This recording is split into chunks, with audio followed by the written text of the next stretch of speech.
The Board of County Commissioners. I first want to ask you if you will please turn off any device that makes a beep, a sound, a noise. Bill, can you hear me? No. Okay, we're not turned on yet? Yes, okay, hang on. Okay. I'll start my spiel again. We thank you for coming tonight and being a part of the Walton County Board of County Commissioners meeting for March the 8th. I will ask you at this time, please, to turn off any device that makes a noise whatsoever. It's not only distracting to us, but it's, of course, distracting to your neighbor that you're sitting next to. If you will please rise, we'll have the invocation and the pledge. Ms. Cecilia? Father, we just thank you for this beautiful weather we're having, and we ask, God, that you keep our children safe and our constituents safe as spring break comes upon us. Let it be a safe season, a season that we don't get in the paper for overage drinking, but that we have controlled fun at the beach. We ask God that we thank you, God, for helping us keep our restore money this week. It could have gone all over the state of Florida, but you kept it in our 8 counties, and we thank you for that. And we ask that you help us make decisions for all of our constituents. In Jesus' name, amen. Amen. Pledge allegiance to the flag of the United States of America and to the republic for which it stands, one nation, under God, indivisible, with liberty and justice for all.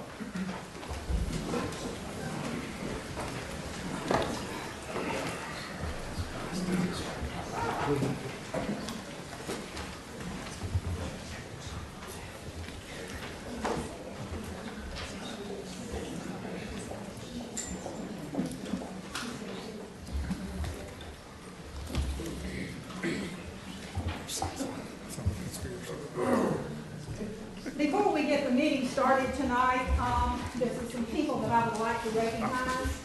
Mr. Tom Patton. I don't know how to name you. You come stand next to me. I'm going to say, I was telling somebody today, I've been on the board. It's been my pleasure to be a county commissioner for 10 years. This man served on the planning commission for 14 years, and he did it voluntarily. Still live to talk about very little money. He was here and he represented the citizens of Walton County so wonderfully. And I just admire you so much for that. You're just tenacious is all I've got to say.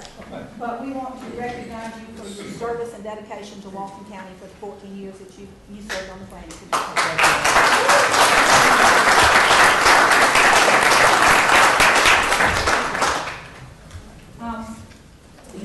Ms. Harris, is there someone representing Ms. Harris tonight? Jim Mackey, you want to do it? I'm not qualified. Okay. No. Well, we do have a plaque for Ms. Harris as well. She served on the Planning Commission again, distinguished service for 3 years on the Planning Commission, and we have a plaque for her to say thank you for the work that she did.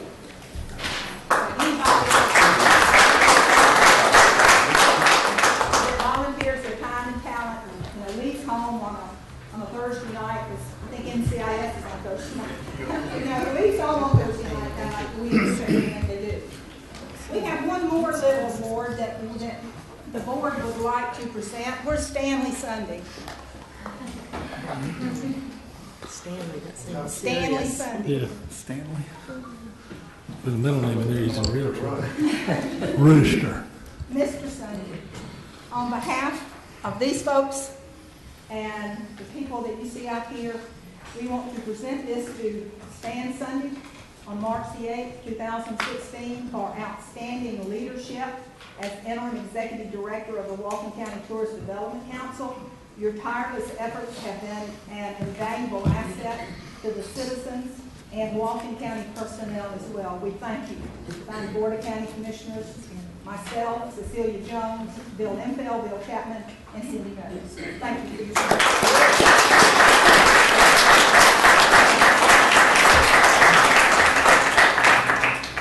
And it was his birthday last week, but I promised I wouldn't tell you how old he is.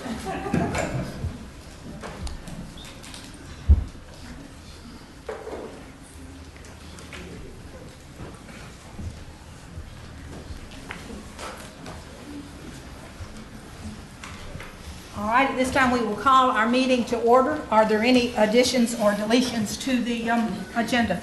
Mr. Jones. Thank you, Madam Chair. Just one comment. Now that he has the plaque, so he's officially back to our office. So, well, he's got the plaque, sir. We appreciate all that Stan does Yeah. for us and admin as well. He has been on the road, He has you been. know. First item is we have one addition of the county attorney to discuss the incorporation of bylaws for the Walton County Parks and Recreation Foundation, Inc. Actually, we're not going to need that addition. There will be no additions, There There will Madam be no Chair. additions. I'm sorry, I forgot to communicate. It's all right. Okay. That being said, there will be no additions. Do we have an approval of the agenda? So moved. Second. We have a motion and second. Is there any further discussion? Seeing none, all those in favor? Aye. Motion carries. At this time, we will have public comment. The public comment at this time is for anything that is on the agenda. If you have something that you would like to discuss that is not on the agenda, if you will say that till the end of our meeting, and then you will have an opportunity to come up and do it at that time. If you do want to speak now or later, I ask that you come to the podium, state your name, and spell your last name for our clerk, because my name's a good example of how many ways you can spell commander. So if you will spell it for her, and also be cognizant of the fact that you have 3 minutes. Is there anyone that would like to speak on anything that's on the agenda at this time? David. Commissioners, good evening. David Kramer, K-R-A-M-E-R. I wanted to, on your consent agenda, I wanted to give a shout out to the grants department. I know they don't get a lot of press and they don't get a lot of accolades, but looking over this and a lot of our budgets, I want to say that your grants department does an outstanding job, and I'd like for you to recognize them every chance you get and to let us know that some of us in the public pick up on what they do for us at the county, and it gets better every year, and I just wanted to say thank you. Thank you, David. That means more than you know. Anyone else? Yes, ma'am. Teresa DeGrange, D-E-S. Will you come up to and spell it so we can hear? Teresa DeGrange, D-E-S-G-R-A-N-G-S. And I want to say, as a member of the Affordable Housing Committee and the director of Habitat for Humanity, I want to thank you guys for your support and allowing us to facilitate the replacement housing strategy on the LHAP that you are going to be approving today. I also wanted to take the time to welcome and invite you guys to our 39th home dedication that we will be doing in Definiak Springs. I know that you guys are discussing a lot of the HUD voucher assistance and self-sufficiency program. I want to let you know that that homeowner, it actually represents the 10th homeowner that we have taken off the Walton County Housing Authority voucher assistance. She is a single mother of 2 that works for a nonprofit, and she is paying less as a Habitat homeowner, taxes, insurance, and all, than she was previously paying for the Walton County Rental Assistance Program. So, and that is true for all 10 of those. So please come out and check out. If you've never seen a Habitat for Humanity home, please come out and check it out on April 9th. I would also like to invite you guys to do a bus tour to check out the ship replacement housing that we have actually done. So picture says 1,000 words, so I would like to show you what we've done with your replacement housing. As you can see, the first one on your left is at 90 Fisher Cutbait Road. It was for a retired Walton County school teacher who's a widow, and you can obviously see the after. The one on your right is at 158 Mint Street, and she's a caregiver. Her son goes to Walton County High School. In addition, she cares for her disabled husband. And I apologize, we don't have the landscaping at the bottom, but we've got 46 college students from 4 different colleges from 3 different states in town this week that are sodding our homes, siding, putting vinyl on, and sheetrocking. So not all of our college students are bad. We've got 46 here on a mission trip it's a dry campus. So I welcome you guys to come check out our 40th home that's being built in Santa Rosa Beach on 6th Street. And it will also be featured in the Okaloosa Walton BIA Parade of Homes. So thank you guys for your support. Thank you in advance for your approval of the LHAP.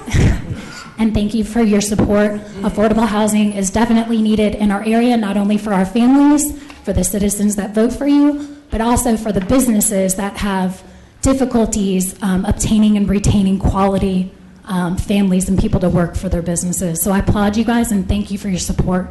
Teresa, what time would that dedication be? It's going to be at 9 o'clock, and we hope to take sunshine shuttles to show you these houses and so you can see what we've done for the community and for those neighborhoods. Thank you for your service. Thank you. Anyone else? Under public comment? Yes, ma'am? Is it something on the agenda? Yes, ma'am, you come right ahead.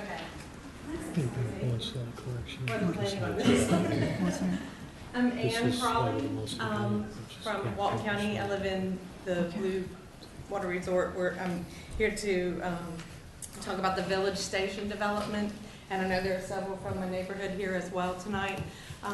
We know that the development is going to take place, but we are all opposed to it. Ma'am, I hate to stop you. That is a quasi-judicial item. Okay. You will have to wait until we get to that point on the agenda, and you'll have to be sworn in. Oh, All thank right, you. but thank you, That okay? makes sense. No, ma'am, we promise we won't forget you. Anyone else on any item on the agenda that is not a quasi-judicial item? Seeing none, we'll move next. Are there any items that you need removed from the consent agenda for further discussion? Madam Chair, if you allow us, there's one slight correction we need to make on the consent agenda. It's item A 5.2. The funding will come from the Mossy Head land purchase account as opposed to the BCC machinery and equipment, which is listed. This form a SCADA system for the water tank at the Mossy Head water plant. It's to provide call-outs in case there's an emergency. But just wanted to make that correction before you voted that it will be funded through the Mossy Head land purchase account as opposed to the BCC machinery and equipment. Okay.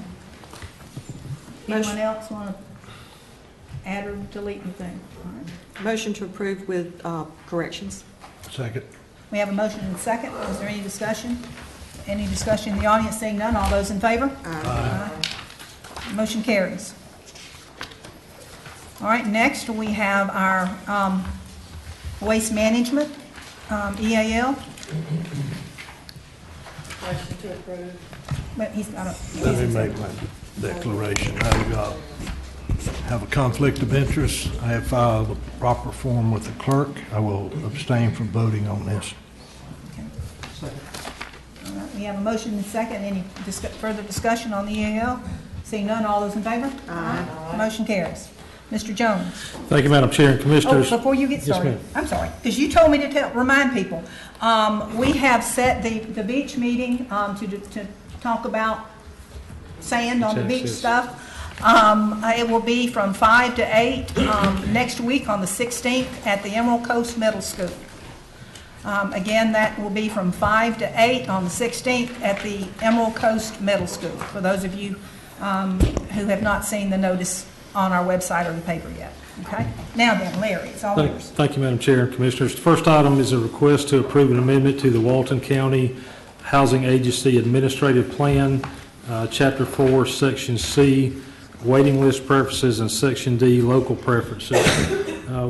Your approval of this request will allow Walton County residents to have priority over any other out-of-county applicants for the housing that's available through our housing agency. So we certainly think that benefits the citizens of Walton County much better than getting behind somebody from Chicago. So we would recommend your approval. Motion to approve. Second.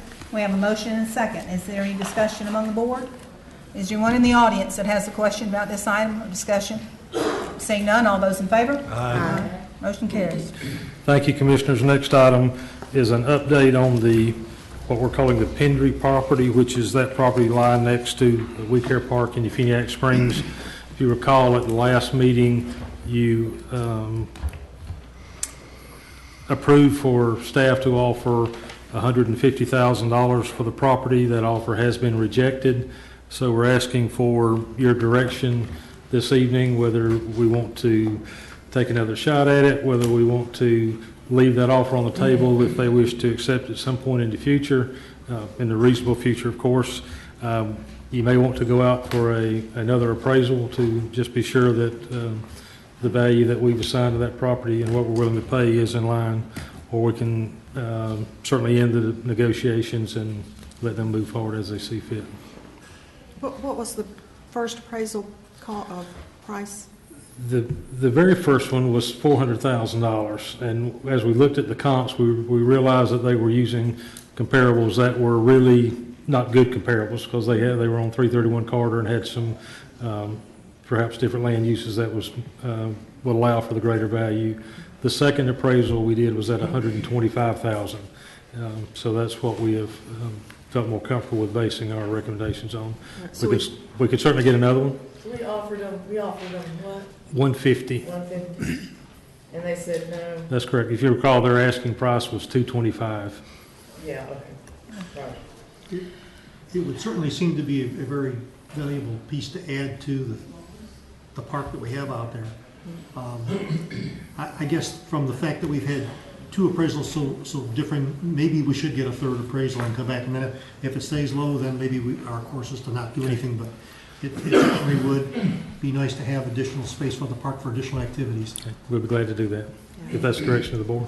Okay.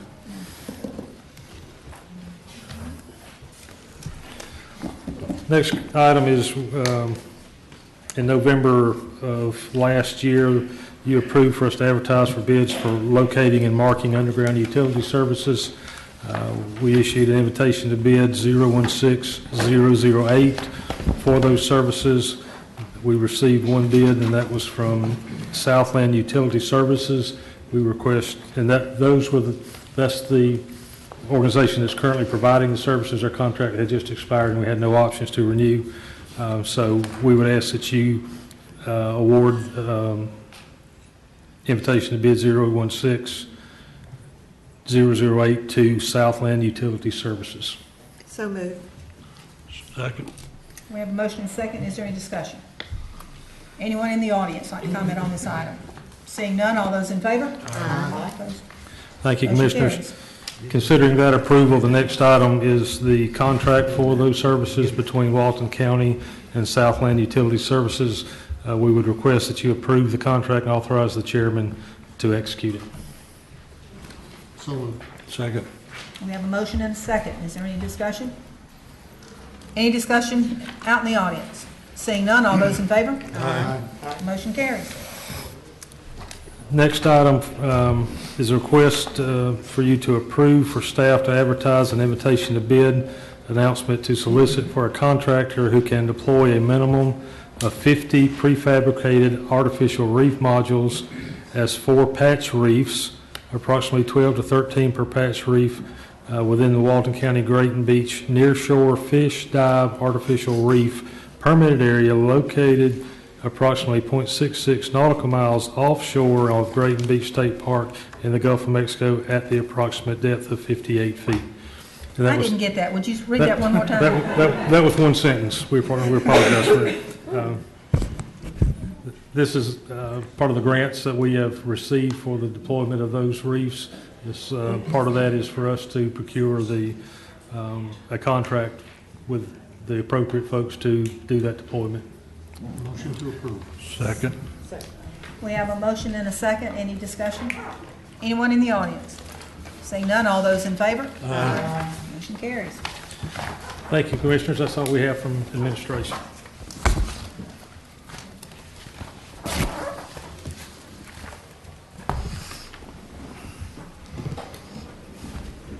Welcome, Mr. Sunday.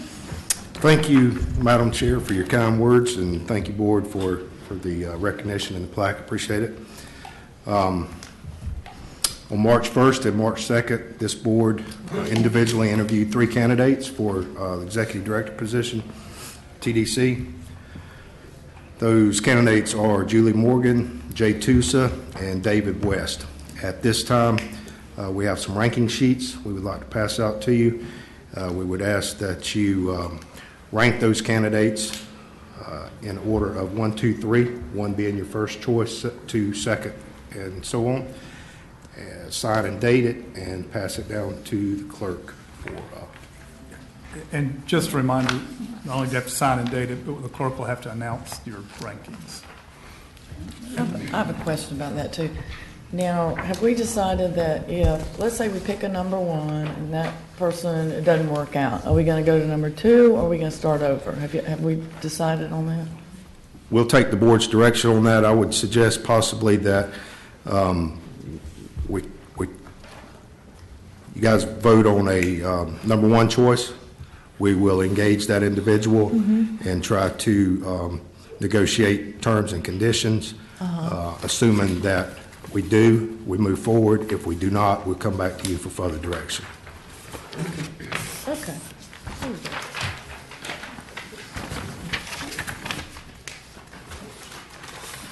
They can call them up anyway. You want to go ahead, well, it won't take Alex that long, but you want to go ahead with, do you have another item? Sure. Or while we're doing that, why don't we discuss our top choice, who we want to negotiate with this person about, you know, the salary and that sort of thing, and terms. Ben, you've done such an outstanding job. I would maybe suggest you and Mark, or does anybody have a better idea? Well, I was going to suggest, obviously, the county attorney and also Stan, and we probably need to get our HR director in there as part of that process. Okay.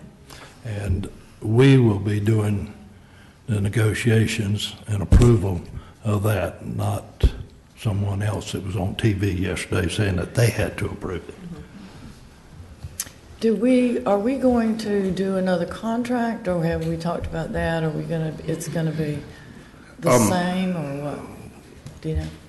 Once you decide and vote on a top choice, I think that could probably be some of the negotiations and discussion between whoever you designate and that individual, whether we want an employment agreement or not, and salary and terms and conditions of employment. Yeah, I'd like to, have a little briefing on the pros and cons and what y'all recommend that we do. Okay. Do you want to do this now before we announce the winner, or? Probably not. Probably need to get some details on the. Okay. That would be my recommendation, but. Okay. It's up to you guys. Mr. Alford? Yes. Honorable Clerk, sir, are you ready? Because I think it will, it may make a difference to whoever decides, number one decides to be here or not. It may make a difference whether it's a contract or a employee. So I think we kind of need to figure that out. We had a contract, I believe, with Mr. Bagby. Yeah, we had contracts. And did we have a contract with Ms. Murray-Turno? I think we did. Yes. I think so. We're splitting terms, but just make sure we're clear. If he's just a straight employee, he is subject to only those terms and conditions found in our personnel manual. Right. If we do an employment agreement, we can vary those terms for specific instances. For instance, Larry and I and Mr. Bagby had an employment agreement. Mine has some different provisions that are different from the straight employment manual procedures and terms. Most people in this type of position would prefer an employment agreement because they don't want to be necessarily bound by everything in the. And what we'll do is we'll discuss with them what differences there might or might not be between what we've done in the past and employment agreement, and see where they stand, where they would like to go. And a straight employment contract is somebody who's usually not an employee of the county, but rather is an independent contractor. Okay, so it'd be an employee agreement if that's okay. Thank you. So, do we need a motion to appoint Stan, LMA, and Mark to do the negotiating, or is that just? Yes, we'll be acting on your behalf, so we'll need a motion. So moved. Yes. Okay. Second. We have a motion and a second. Any further discussion among us? Seeing none, anyone in the audience? All right, all those in favor? Aye. Motion carries, okay. So.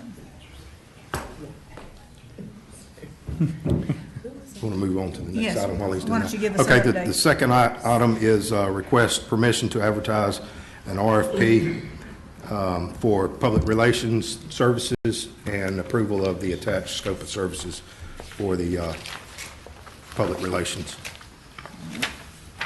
That is currently being performed by Spring O'Brien. We are in our last, second and last option to renew.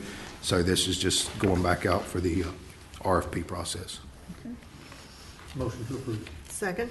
We have a motion and second. Any discussion? Anyone in the audience? Seeing none, all those in favor? Aye. Motion carries. And last, as far as updates, bed tax collections for January are in. They were $439,713.96. That is up 3.28% January over January of last year.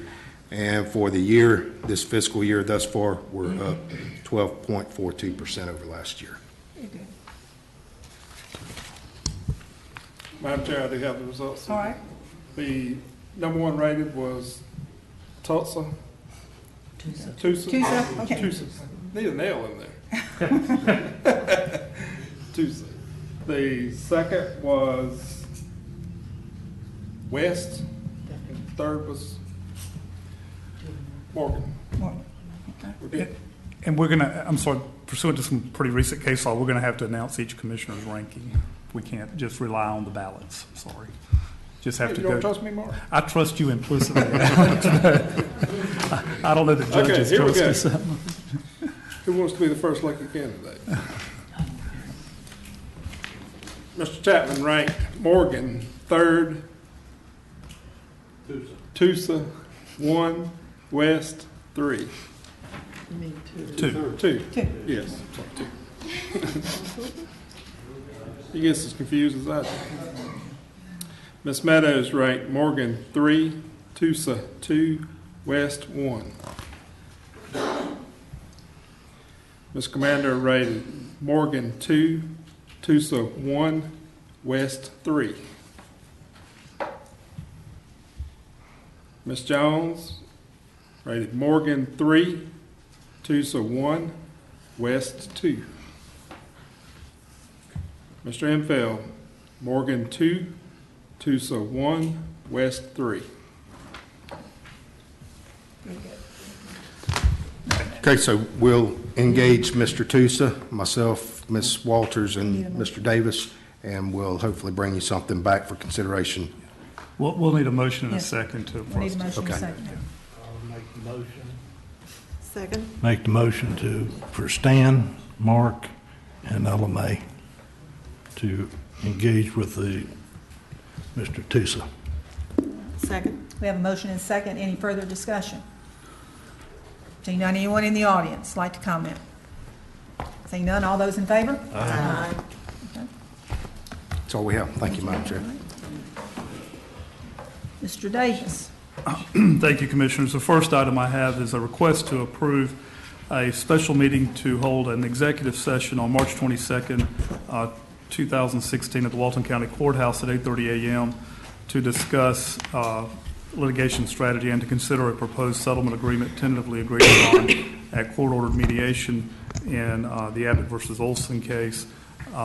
We would appreciate a motion and a second to approve the executive session. Madam Chair, go ahead.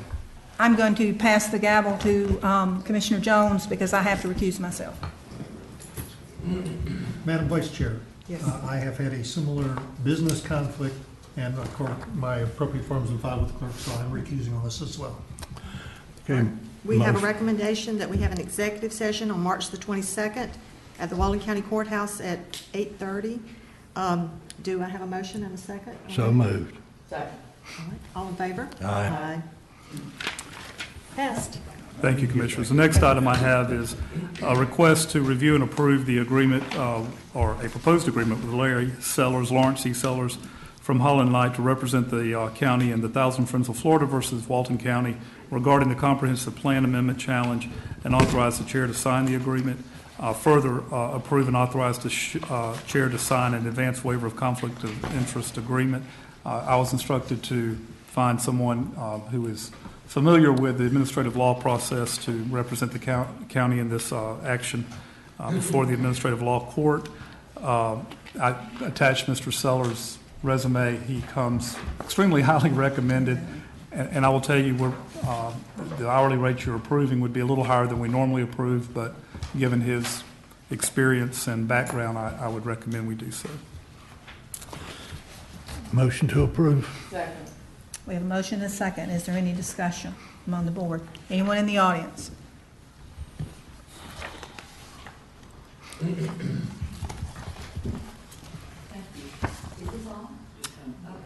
Bonnie McQuiston, McQuiston.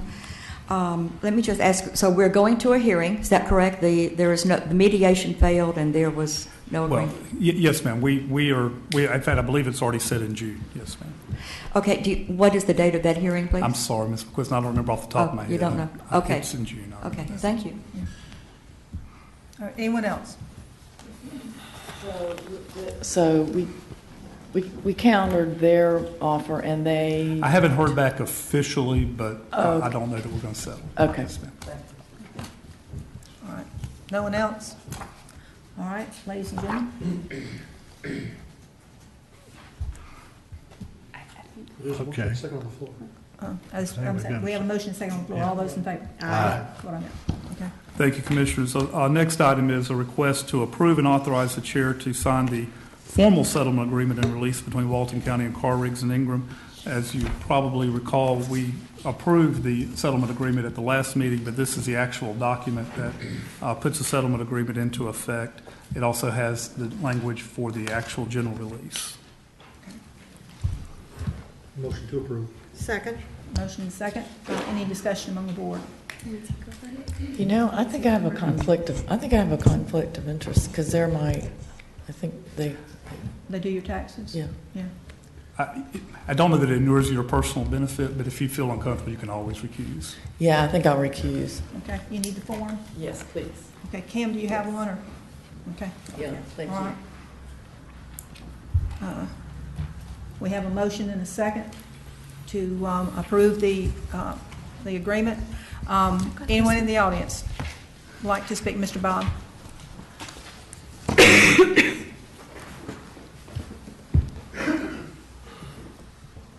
Thank you, Madam Chairman. Just HUDSON? HUDSON, Robert, yes, Bob, I'm sorry. That's okay. From a clarity standpoint, I'd like to understand, there's a lot of questions about this agreement. As an auditor or a CPA, I somewhat understand this agreement and the values that were assigned to it from a materiality as well as a issue of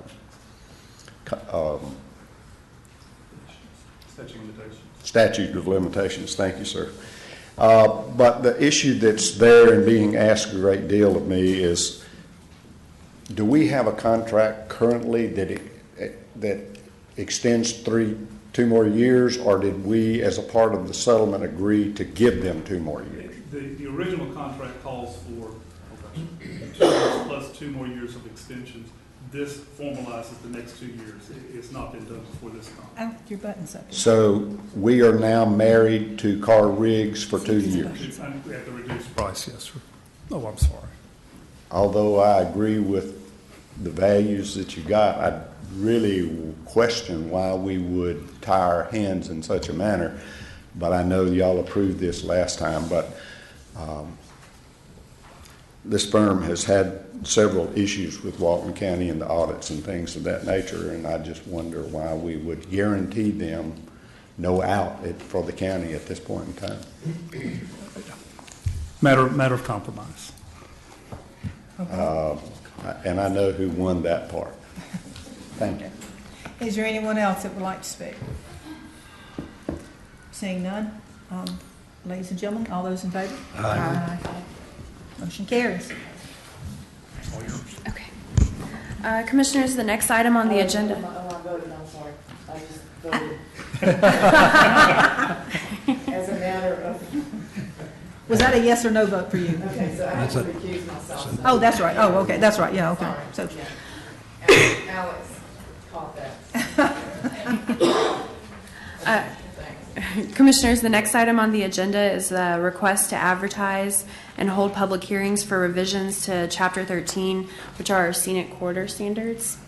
I guess this was before you guys. We've had private conversations. At this time, we've received no public comment.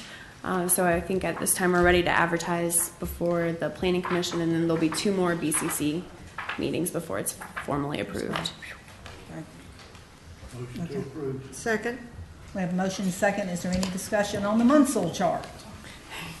You have a good job, Sydney. Yes. Oh, well, actually, it's the credit goes to the Design Review Board. They did a great job with their public workshops. Is there anyone in the audience that would like to discuss this item? Seeing none, all those in favor? Aye. Motion carries. Commissioners, the next item on the agenda is the presentation of the results of the easement mail-out for the Hurricane Storm Damage Reduction Project and request for direction from the board. I'm sure you remember, the easements were mailed out during last summer, and the board gave property owners until the end of January to return the easements to the Office of the County Attorney. The easements were collected by my office and tracked. Once we received the easements into our office, we distributed a spreadsheet that went to the Army Corps of Engineers. The Army Corps used that spreadsheet to do mapping, which you guys have in your board book, and I believe it's also on the screens. And the Army Corps also did, they compiled the list in a chart form, which also should be in your book. And I will give you those results. There's approximately, or a little over 1,000 parcels of beachfront property. Of those, 511 easements have been received, and those represent approximately 49.3% of all beachfront parcels.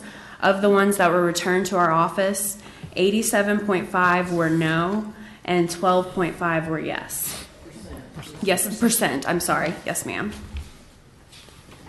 I'm not going to speak for the Army Corps. We do have representatives from the Army Corps of Engineers present if you guys have any questions for them. We also have Matt Trammell from Taylor Engineering, who this board had contracted with to represent us through the Hurricane Storm Damage Reduction Project. And they're present if you guys have any questions for them. But at this time, it's my understanding that the Army Corps does not believe that there is a viable project. Given the results that we've received, it would be staff's recommendation that the board consider shelving or tabling the project at this time. And if you, I think they're right there on the second row if you have any questions for either the Army Corps or Taylor Engineering. Ladies and gentlemen, Motion to table. Second. we have a motion and a second to table. Is there any discussion among the board? I just have one question. If we have a storm and we have not done any restoration, could we get FEMA funds? My understanding, Commissioner Jones, and actually Matt and maybe the Army Corps might be able to answer this better, but it is my understanding that FEMA funds are only available for re-engineered beaches. So we could only receive it on the 4 miles that have already been renourished. That is correct. And in order for us to obtain that, we would need the proper surveys and the data to show that there was a loss. But that reimbursement is only specifically for engineered beaches. There is some disaster recovery assistance available for small, the coin term is the FEMA berm. They will come in and basically put small truckloads of sand along the beach. That is not a dune restoration, and that is not a beach restoration. It's basically a speed bump on the beach. But for full reimbursement, you would need an engineered infrastructure engineered beach project. I didn't catch your name, sir. Matt Trammell with Taylor Engineering. Sorry. Okay. Would you spell your last name for the record? Trammell. Thank you. My question, Madam Chair, I'm sorry. In the event we have a hurricane that comes in this year and it tears this beach up, how would this action we take today affect the county from restoring its beaches that we have down there? With the Corps, if there's somebody from the Corps here that maybe can answer that.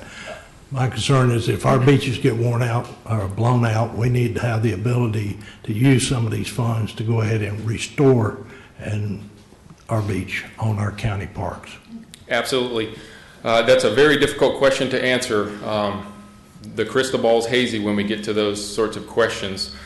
For the western portion of the county, where we do have an engineered beach, if we have the data supporting that, and we've always recommended that we survey that beach every 2 years to have the data support that, we could file for a reimbursement. It would have to be a disastrous storm. They don't come out and replace the sand for a minor tropical event. On the eastern half of the county, the 38 corridor and onto the eastern county line, unfortunately, we're I don't want to say we're unprepared, but we're close. That was the entire recommendation of this project, was to give us the proactive approach to where we could go and nourish the beach, and that beach would serve as our front line of defense. And should it be impacted by a hurricane, the Corps of Engineers would step in with the county and be our partner to replace that. We've got a number of studies that show the beaches are eroded. They have not fully recovered from Dennis and Ivan just in 2004 and 2005, nor have they recovered from Hurricane Opal. So we are in a dangerous situation here. We've done a number of dune restoration projects, dune enhancements. Those don't provide nearly the benefit and the storm protection that a full-blown beach restoration project does. So to get specifically to your question, by tabling the project, there will need to be another assessment done by the Corps of Engineers. They're not going to come in and say, okay, you had a hurricane, we're going to step in and move forward with this project. They're going to need to redo the economics. They're going to need to redo the design for the beach project. It's likely going to take more sand. There's going to be more structures that are damaged, so that could reduce our BC ratio, and we could lose that federal involvement. Right now, we're right on the verge of a positive BC ratio. That's been the whole linchpin of obtaining the federal support. If we fall below that positive BC ratio, the feds are out. We're going to lose that support altogether. So it's a gamble. That's all I can tell you. Thank you. Any more questions, the young man? All right. Okay. Just, I wanted to make sure that the board, we're through with our questions, and we'll be with you in just a minute. Anybody else say up here want to ask the Corps or anybody a question? Saying not. Okay, the gentleman in the back with your hand up. I see you, mister. I'll get to you. You're next. Now, I was here during the Ivan Would you Dennis. state your name for the record, sir? Alan Vaquera. Thank you, Alan. I was here for Opal, Ivan Dennis. And I just want to make sure, I just would like to see the council, commissioners state some kind of a policy against future seawalls if we have another storm event. This last, especially after Dennis, commissioners right and left approved seawall after seawall with certain conditions. And when they installed them, they were supposed to get them approved from to the feds, and they were also supposed to maintain them, and they were also supposed to pay some kind of a yearly fee. None of that's happened. I just would like some kind of a public policy on what the commissioners are going to do for future requests for that after another major storm event. Thank you. And that may be a discussion that we need to have at another time, is what do we do when it happens, because it's not if, it's when. Yes, Mr. Hildreth, I see you. Come on.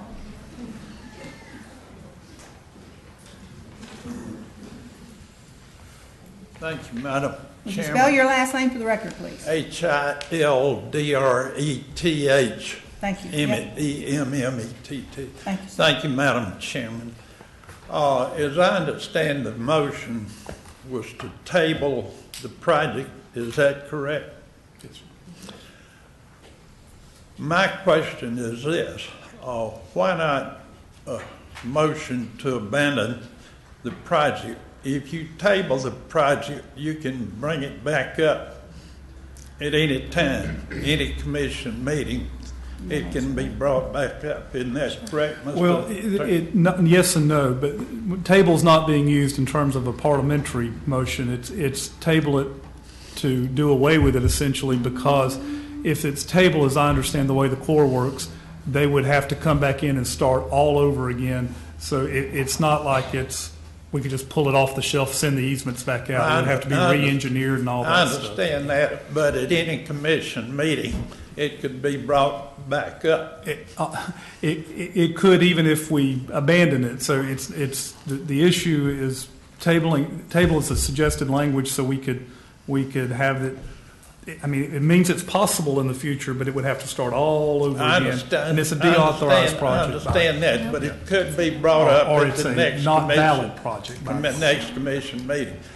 That's a disappointment to me. I was hoping that someone would have the courage to make a motion to abandon the project, not just table the project.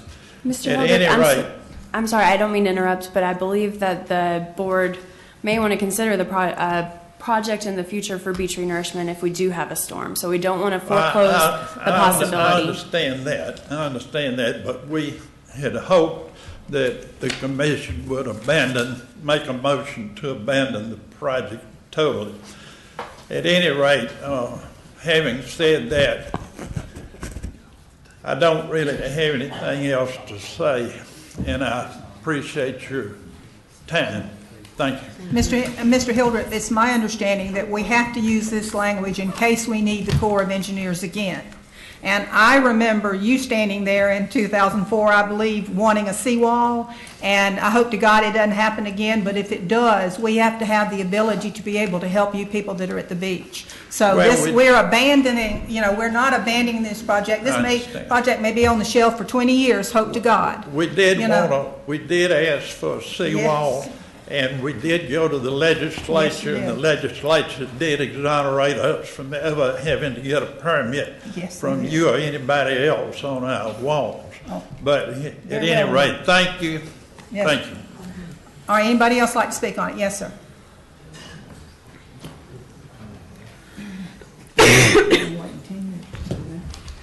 Great, thank you, Madam Chair. Kent Safrit, S-A-F-R-I-E-T, with the law firm of Hopping Green and Sams on behalf of numerous beachfront property owners.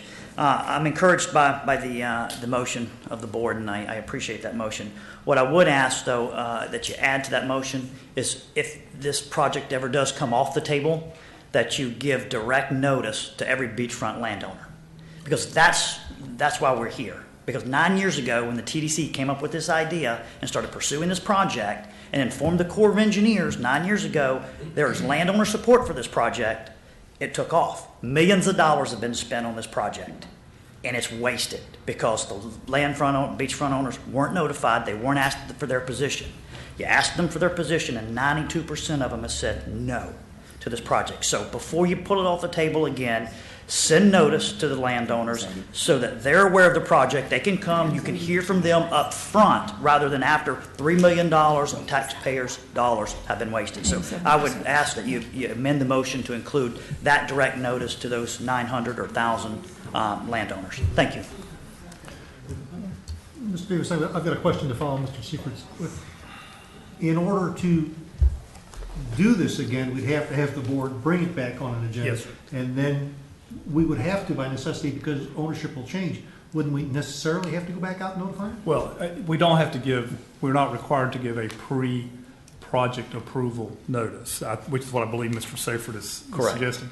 We will have to go back and send the easements back out if it's a similar type project. To all of the property owners. But that's on the back end. That's after $3 million is spent. You get send the easements out, and you get no. So $3 million is wasted. What I'm saying is, on the front end, before you spend $3 million and pull this thing off the table, take the temperature of the beachfront landowners to see if they want it then, and if the majority wants it, then move forward with engineering and design and spending $3 million and going forth with the project. It just makes practical sense. I can't speak for the board, but I would assume dangerous to do that. We would have workshops and public hearings to do just what you're suggesting. Once the board says, I want to put this back on the table. And a lot of the citizens, a lot of the landowners don't reside here. They're absentee owners, as we well know, and all of them send in their easements from far away saying they weren't supportive of this. So that's why I say direct notice. It's 900, 1,000 people, 36 cents per package. minor expense to spend versus wasting $3 million over 10 years like the county has done in this project already. So very minor expense. Thank you, sir. Thank you. All right, anyone else? The gentleman in the back that I saw, yes, sir, if you'll come forward, and then the gentleman on the front row, you'll be next out of the gate.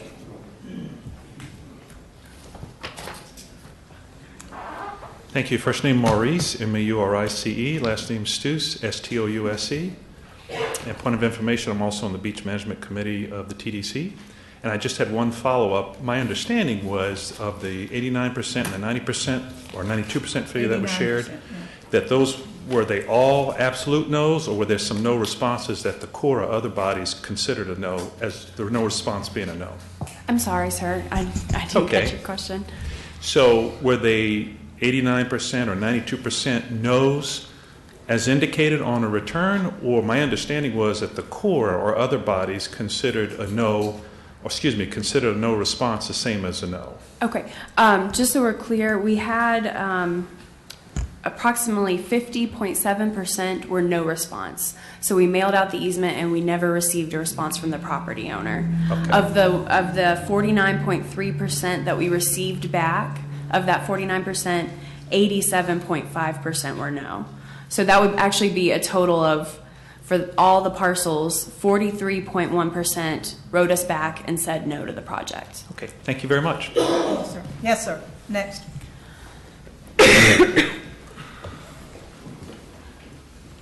Gary Drake, D-R-A-K-E. In February of this year, I received an email from the Florida Department of Environmental Protection, and basically stating that the notice from the Corps, well, it says the U.S. Army Corps' Engineer Mobile District has withdrawn its coastal permit application. The next sentence says, they anticipate that a revised application will be submitted in the future. So my question is, who's they? Is it Walton County?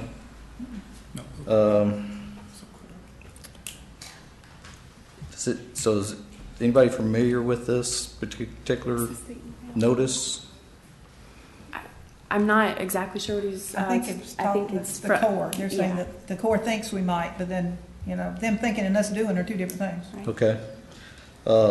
Is there any scenario, do you think, that Walton County would try to do this project again, given the 90% no vote or no easement in the future? I would think a storm like Katrina might make a big difference. Okay. Or the beach is going to be in Freeport, one of the two. Right. Okay, I was just trying to clarify who they were that might apply, make to that. We got that email. We took they to mean the Corps. The Corps. Okay, thank you. Or is there anyone else? Ms. Hilder. He spelled his last name. You don't have to do it again. Okay, same spelling. Same song. Same spelling. I just wanted to clarify those people who did not send responses back. I don't think anybody here has any doubt about what my vote is. And I did not send one back because I didn't think it was appropriate that you sent it to me in the first place. And I don't mean that ugly or controversial, but I was very much opposed to your even sending it. So I didn't send it back, but it was a no, and I can speak for many people who didn't send it back, that it was a no, and I don't want you to be uncertain about my vote. It's no. All right, thank you, ma'am. Thank you. I'd like to call for the question. All right, we've had a call for the question. All those in favor, do we need to restate the question? I think it was to table it.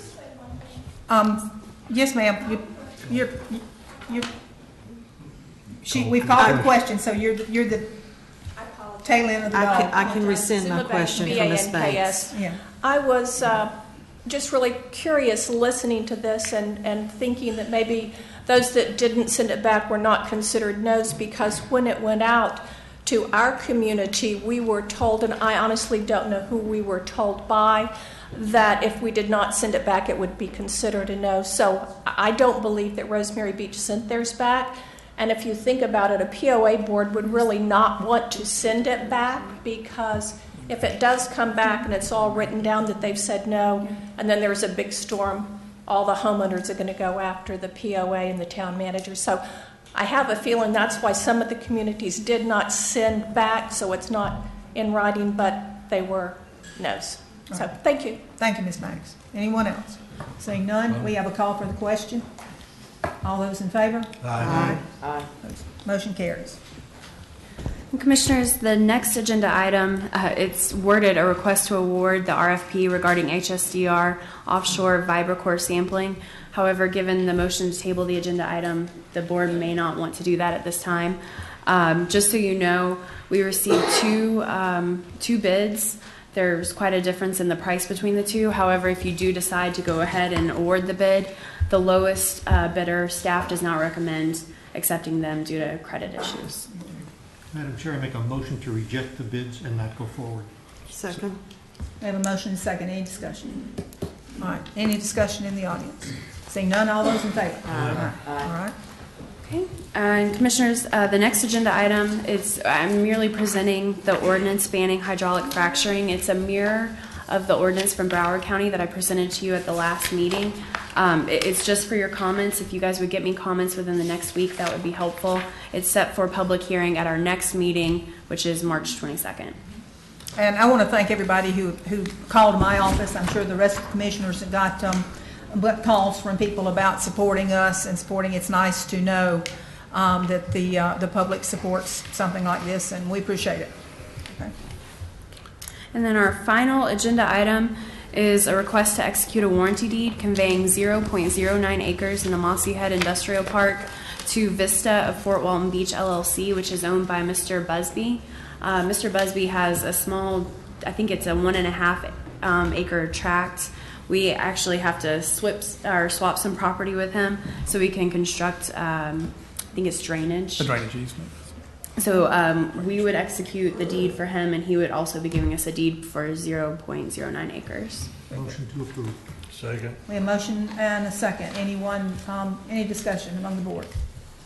Anyone in the audience? Seeing none, all those in favor? Aye. Motion carries. Ms. May Davis. Yes. Yes, I would like to propose that we add another $30,000 from the District 5 recreation plat fees to the already existing $30,000 for the skate park. This group of people have raised another $30,000, so that would bring it up to $90,000, and from what I understand, they're continuing on. So in an effort to kind of spur them along, I would like to make a motion that another $30,000 from the 5 plat fees be allocated to the skate park. Second. We have a motion and a second. Any discussion? Seeing none, anyone in the audience like to discuss the skate park? I just want to make sure in that $30,000 that we can get skateboards for all of us. So when it's open, we can. Yeah, you're going to need knee pads and helmets. Helmets and good health insurance. Good health insurance. The older crowd. All those in favor? Aye. Motion carries. And the second item I have is I just wanted to give you all a quick update on the Northwest Florida Beaches Airport, International Airport. And I attached the numbers for year to date, and all of them are up. Total operations are up, total enplanements are up, passenger deplanements are up, total passengers are up from this time last year. So I think that the airport is functioning and operating in a very successful manner, and just wanted to let y'all know what was going on over there. Thank you, Commissioner. We appreciate that. Ms. Jones. At the next meeting, I was just wondering if Mr. Jones would give us an update on the grand jury report. Glad to. Thank you. Okay. Mr. Chapman. Mr. Infeld. Thank you, Madam Chair. Just real quickly, the 16th is your meeting on the Beaches Workshop. I'll be in Washington, D.C. on the military fly-in, but I'm also intending to meet with Senators Nelson and Congressman Miller with regards to the latest issue on the Choctawhatchee beach mouse, and see if we can't get the Federal Fish and Wildlife to, if you're going to ensure that you enforce this thing, that they provide appropriate staffing so this thing doesn't get tied up for the purported 2 years or whatever it would be that's going to come down the pike. So I hope to maybe have some success with that, but I will miss the workshop as a result. Well, we will miss you. Thank you. Thank you for representing us in Washington. We appreciate it. Anything else? All right, next I have something. We have a recognition earlier, and I thank Mr. Kramer for complimenting our grants department. I have a letter from Broadband Communities Magazine. It's addressed to myself, Carlene Anderson, Mike Adkison, and Alex Alford. And the subject is Walton County wins Cornerstone Award for its multi-agency collaboration in building a fiber infrastructure to improve public services and bring better broadband to business. Little Walton County is being called from all over the United States, all over the state of Florida, because what we have done with bringing broadband throughout our county. We're number one. We stepped out and say our Rick Wilson, who sits over here very quietly, along with representatives from the clerk's office and the sheriff's department and the school board, have worked together. You know, the Board of County Commission graciously put some funding in it, as well as the sheriff did, and we are now working on broadband throughout the county. I cannot tell you what it's like in my office now to be able to actually type a word in it, you know, rather than you type a sentence and wait 5 minutes for it to catch up with you. So we are receiving this award. It's going to be presented in Dallas, Texas, and our fine young men are going to represent us. But I want to say thank you to the board, to our staff, and to the citizens who have made this possible for us to move forward. Broadband alone is one of the major things when a business comes to Walton County or anywhere else. They want to know if we have broadband. They want to know about high-speed internet. They want to know. That's how the world does business now. And I want to thank everybody who helped make this possible. I have a comment. Yes, sir. From a staff position, we want to say thank you to you commissioners for allowing us to move some of these projects forward. I think we're somewhat unique in Walton County because we get along with the clerk. We get along with the sheriff. We get along with the school board and the superintendent. And that goes a long way in trying to get some of these things done. Yes. You know, we read stories pretty Every much day. Yeah. all over the state. You don't have to go far to see that those bodies are somewhat at war with one another. And so things like this don't happen when you take that posture. So, Mr. Clerk, we're going to say thank you, and we'll pass it along to Sheriff and Superintendent as well. Yes, thank you. Next, we talked about it quite some time back, and we've gotten busy, and sometimes we forget, but we talked about having some visioning workshops to talk about the future of Walton County. I won't be here in 20 years, I can guarantee you, but the decisions that we make now will affect the people that come behind us, and we need to set a visioning workshop or two, maybe one down here and one in the north end, to talk about the future and what we want Walton County to be 20 years down the road. I know we're busier than cats in a sandbox in March, and I don't know about April. We may have to go out to May. Does anybody have a suggestion of when would be the best time to? I would like to know, what will the format be? Will we just be talking? And are we going to have a facilitator? And, because just one more meeting, one more workshop with people just kind of standing up and saying, this, that, and the other.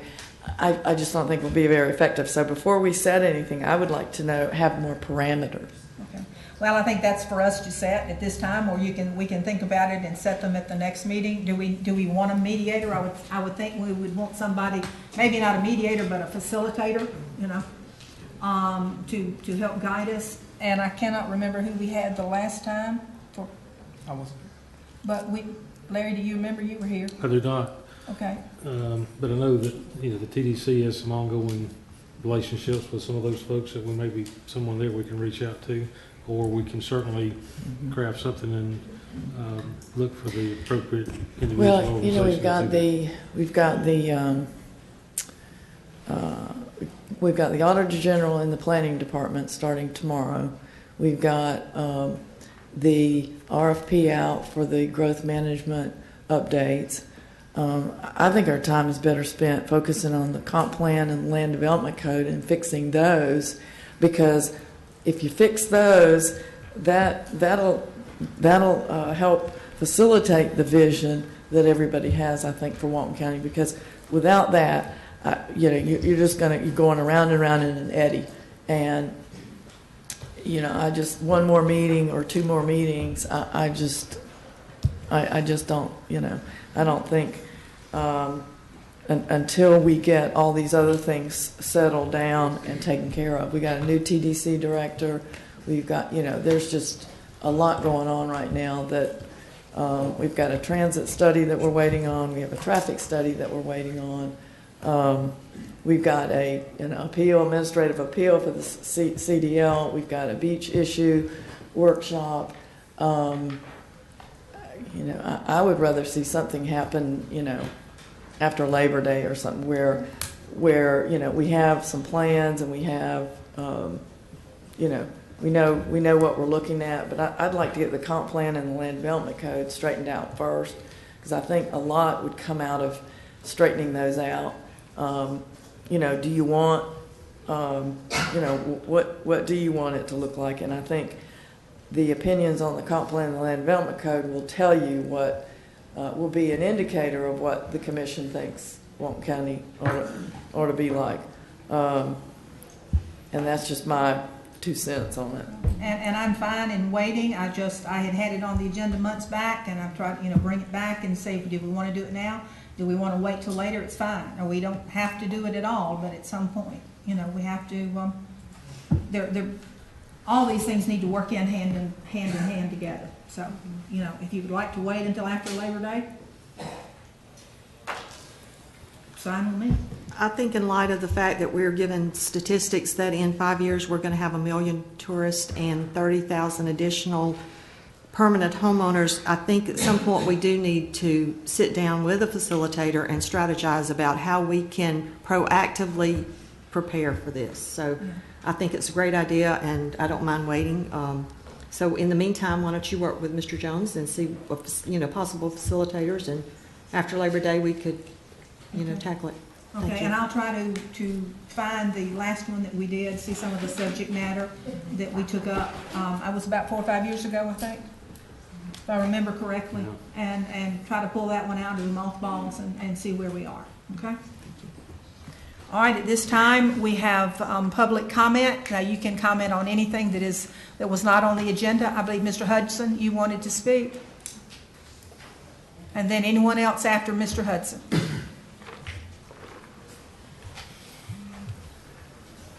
For the record, my name is Bob Hudson. I'm the Executive Director of the Walton County Taxpayers Association. Several years ago, our organization worked very diligently to try and address some issues with fire and rescue in North Walton County as well as South Walton County. The other day, I was very shocked to read in the newspaper about an incident that occurred between Walton County Fire and one of our independent fire districts, specifically Liberty Fire District, where they were asked to provide mutual assistance and denied that assistance, not because they were busy, not because they didn't have fuel for their trucks, but because they said that Walton County was not giving direct aid to them. Several years ago, they were given the opportunity, I think, and believe that the citizens there made a very considered choice to stay independent. Both of those independent fire districts raised their fees to at least to match what Walton County's North Walton Fire MSBU was, or in excess of that. Very concerned that we have a situation where we have, I have this opinion of firefighters running into buildings that are on fire rather than running away from buildings that are on fire and letting them burn to the ground. It's my hope that some way we can address. It's my understanding that your fire chief has been working with that fire district, trying to come up with a mutual aid agreement. I've read a great deal about mutual aid agreements all over the state of Florida and all over the United States. I can't find a one that's tied to, we'll come if you send us money. Tends to be, we're going to help each other out. When we have a need, we're going to be beneficially available to each other. If we can't reach an agreement, I have a concern that we may not have all of the equipment that we need in North Walton Fire District to meet the needs that we have.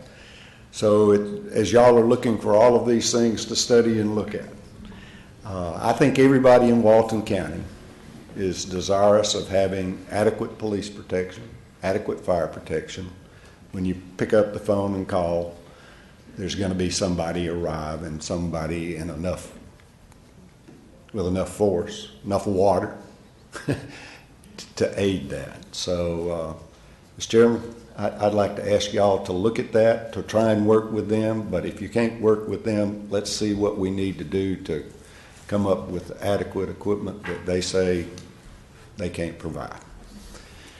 I have nothing against Liberty Fire District.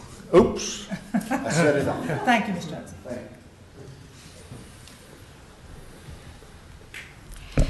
Bonnie McQuiston, MCQUISTON.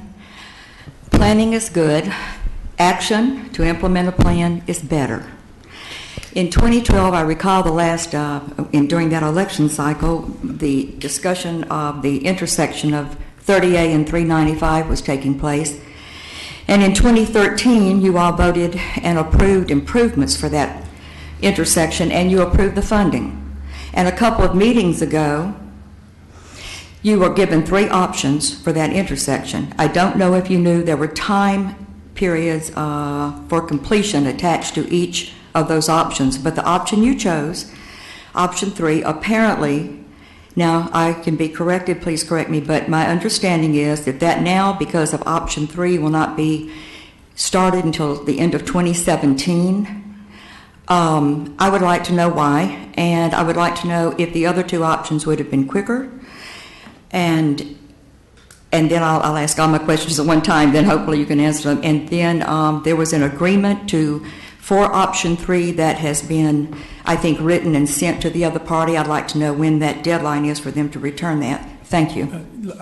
I can answer the last question. We after the meeting where they approved the option, we sat down and with Public Works to make what necessary changes there were to the agreement we had been sent by the owners of the property. We made those changes, sent them down last week, I believe. We have a meeting, and forgive me again, I'm terrible with dates, but we have a meeting with those folks. I want to say it's early next week to put the finishing touches on it. The date of 2017, I think, there's a number of things we're going to have to do in the interim, but in terms of banding some easements, we were just making sure we had plenty of time to get everything done. It's not a drop dead date. It's not a construction date. It was just an outside date to have everything completed. We could start it in probably May of 2017. Yes, ma'am. But we figured that it wouldn't be a really good time to be installing an intersection right in the middle of summer season. So it's going to have to be pushed to September of 2017. Because there's permits that have to be obtained, there are utilities that have to be moved, and we have a thin window of when we can operate on 30A, and that is after Labor Day and through, probably, March. Right. So everything is sandwiched in between those two. So we could do it earlier, but we don't want to do it in the middle of the summer. And we should have that agreement hopefully done at that next meeting. We're not like worlds apart or anything. It's just a matter of making sure all the I's are dotted and T's are crossed. And of course, I understand spring break. What's wrong with September of 2016? You have to get permits, and I'm not sure we'll even you have you have to get utilities relocated. And you have to do an official design of the project, get an engineering design. And you have to do engineering design. We will certainly move it as fast as we can through the system, and if it's ready to go. Well, the engineers have told me. Yeah, I don't think it can. That there is no way that that this will be designed, permitted, and have all the utilities moved in order to start construction any sooner than the after Labor Day of this year, and then we could start it earlier, but we have to wait for that summer season again. So that pushes us on every project we've got. It pushes us out beyond what we really would like to do. So that's the bottom line. Ms. Hill.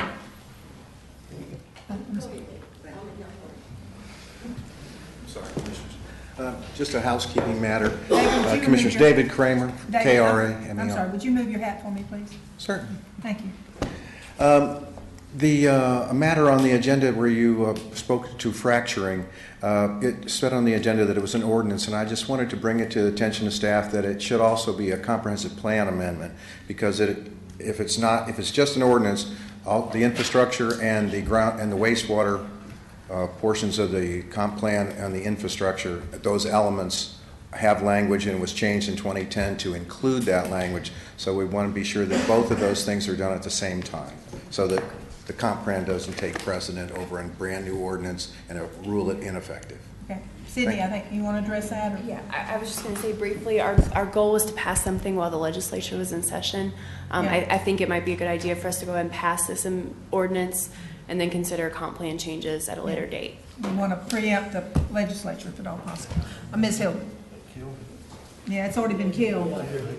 It's been killed. Linda Hilberth, HILDRETH. I nearly forgot to tell you thank you for the light, the traffic light at 83 and 98. And I know you're still fighting all the, stuff, but I'm hopeful that we'll get it back to a constant light as soon as we possibly can. I can't imagine the study not being that, but thank you for the effort you put in that. And it would have been nice earlier, but I know you were fighting for it, but I thank you very much for that. Yes, ma'am. You're more than welcome. Is there anyone else that would like to, under public comment?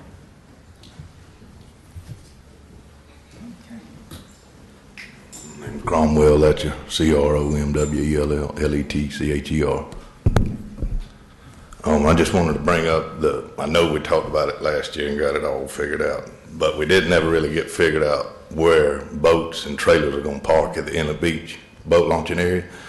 And I guess because I spoke last year on it, now everybody in Walton County that has any interest in that thinks that I can get something done now. But anyway, I just wanted to bring it up with the up and coming fishing season, that it's great that we were able to keep that. And I know that there's a new piece of property that was purchased by the county, and it's I guess in my interest, in the group that's got me up here, we'd like to just see it where it's trucks and trailers and not the tailgating that's at Grayton. That's great that we got that at Grayton, but it's just not the same setup down there at Inlet Beach, but it is, it's plenty to launch a boat. And I know that we can't park on the beach with the new piece of property that y'all purchased, because I believe how it's set up, it just from the coastline, then it goes up halfway up the beach, and then anyway, y'all know more about that than I do. But anyhow, there is room, I believe, on the easement that's already there for a couple of trucks, and trailers. If we put, or y'all put, or whatever is written up, if you do it anywhere other than on the beach, I believe that those parking spots will be taken by people that are coming to the beach to come on the beach. And that's great.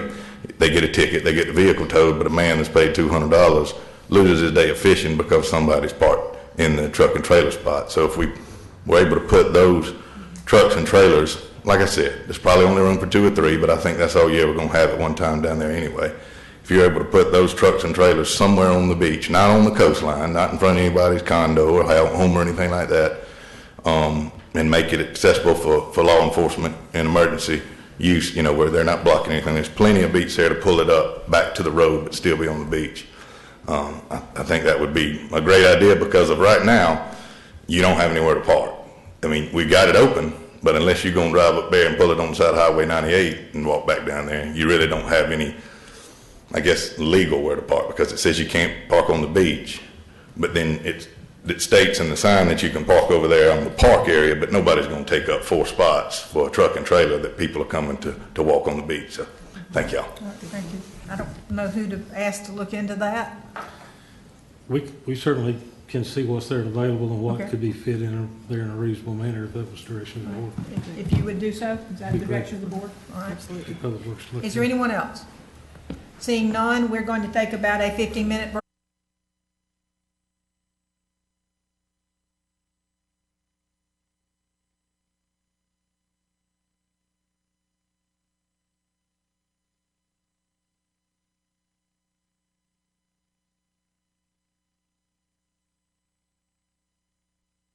We will come back to order. Children. Mr. Dice.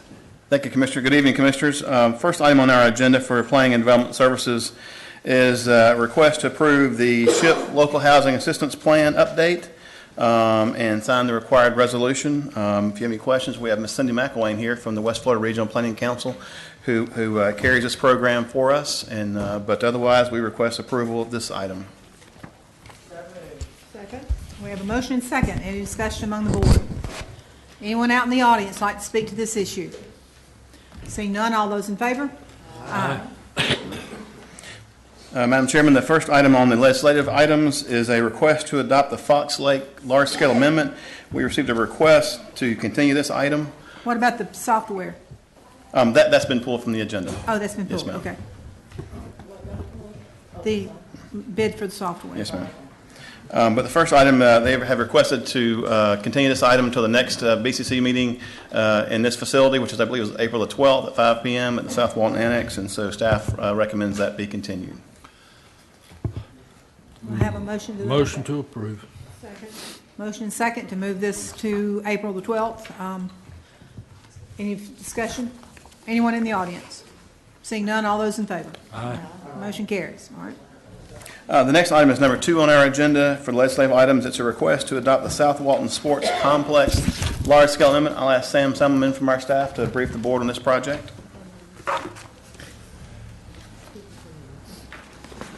Good evening, Commissioners. Christine Sammelman with Planning. This is a request to adopt the South Walton Sports Complex large-scale amendment. The transmittal hearing was done last month.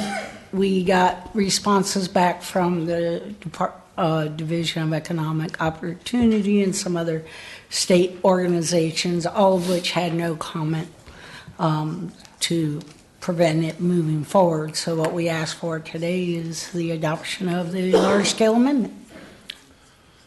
So moved with a comment.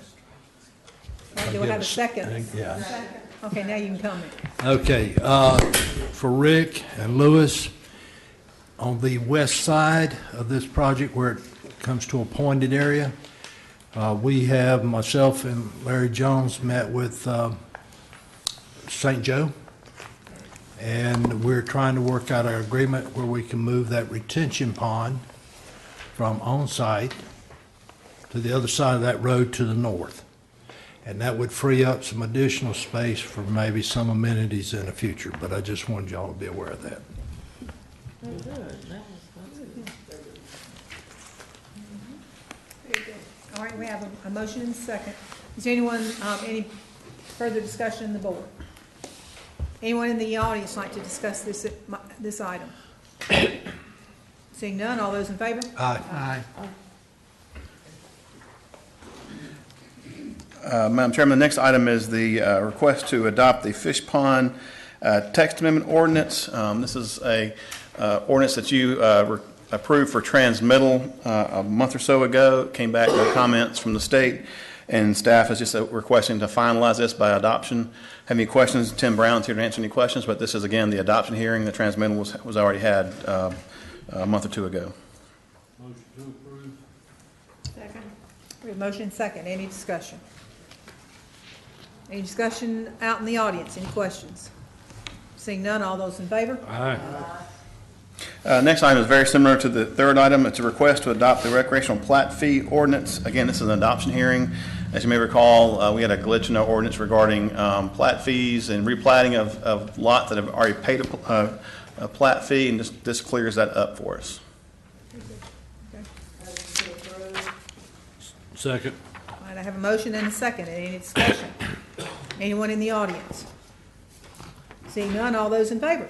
Aye. All right, motion carries. Next, we have our quasi-judicial items. Mr. Davis. Anyone who anticipates testifying tonight before the board regarding any item on the quasi-judicial docket, please stand and raise your right hand. There you go. Thank you. Do you solemnly swear or affirm the testimony you're about to give before this board will be the truth? I do. Thank you. Commissioners, have any of you received any ex parte contacts? Yes, I did, and filed them with the clerk. I did as well, yes. They've all been filed with the clerk. With any of those ex parte contacts prevent you from rendering a fair and impartial decision tonight? Not so much. Everybody says no. Mr. Dice. All right. Thank you, Mr. Davis. The first item on the QJ items is Village Station. It's a project that was reviewed by our staff, Brian Underwood. I'll ask Brian to come up and brief the board on the particulars of this application.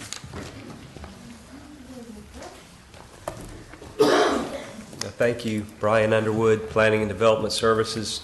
This is a major development order application submitted by Emerald Coast Associates requesting approval to construct a 17,000 square foot shopping center on plus or minus 2.53 acres with a future land use of small neighborhood.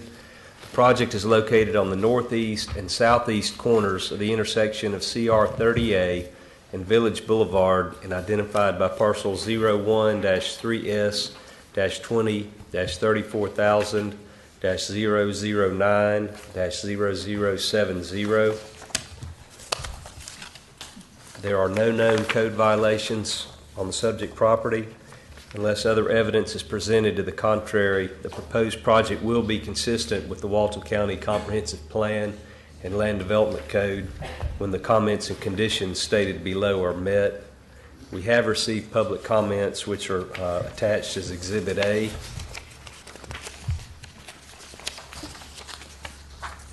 The conditions of approval are on page 8, and those include the following. Number 1, all comments stated above are to be addressed. Number 2, as stated in condition 1A of the final development order of the Board of County Commissioners for the Village at Blue Mountain Beach Phase 3, approved on May 3rd, 2005, the applicant will conduct operational analysis to determine whether a left turn lane is warranted into the development and will construct a left turn lane if analysis shows a need. Number 3, as stated in condition 1B of the final development order of the Board of County Commissioners for the Village at Blue Mountain Beach Phase 3, the applicant will construct a fence between commercial development parking lot and single-family residential development. Number 4, all necessary permits must be obtained prior to initiation of construction. Number 5, a proportional fair share fee in the amount of $68,400 is required to meet transportation concurrency. And Dean Burgess is here representing the applicant. Y'all have any questions, ladies and gentlemen? He's over there. For Dean. Yeah.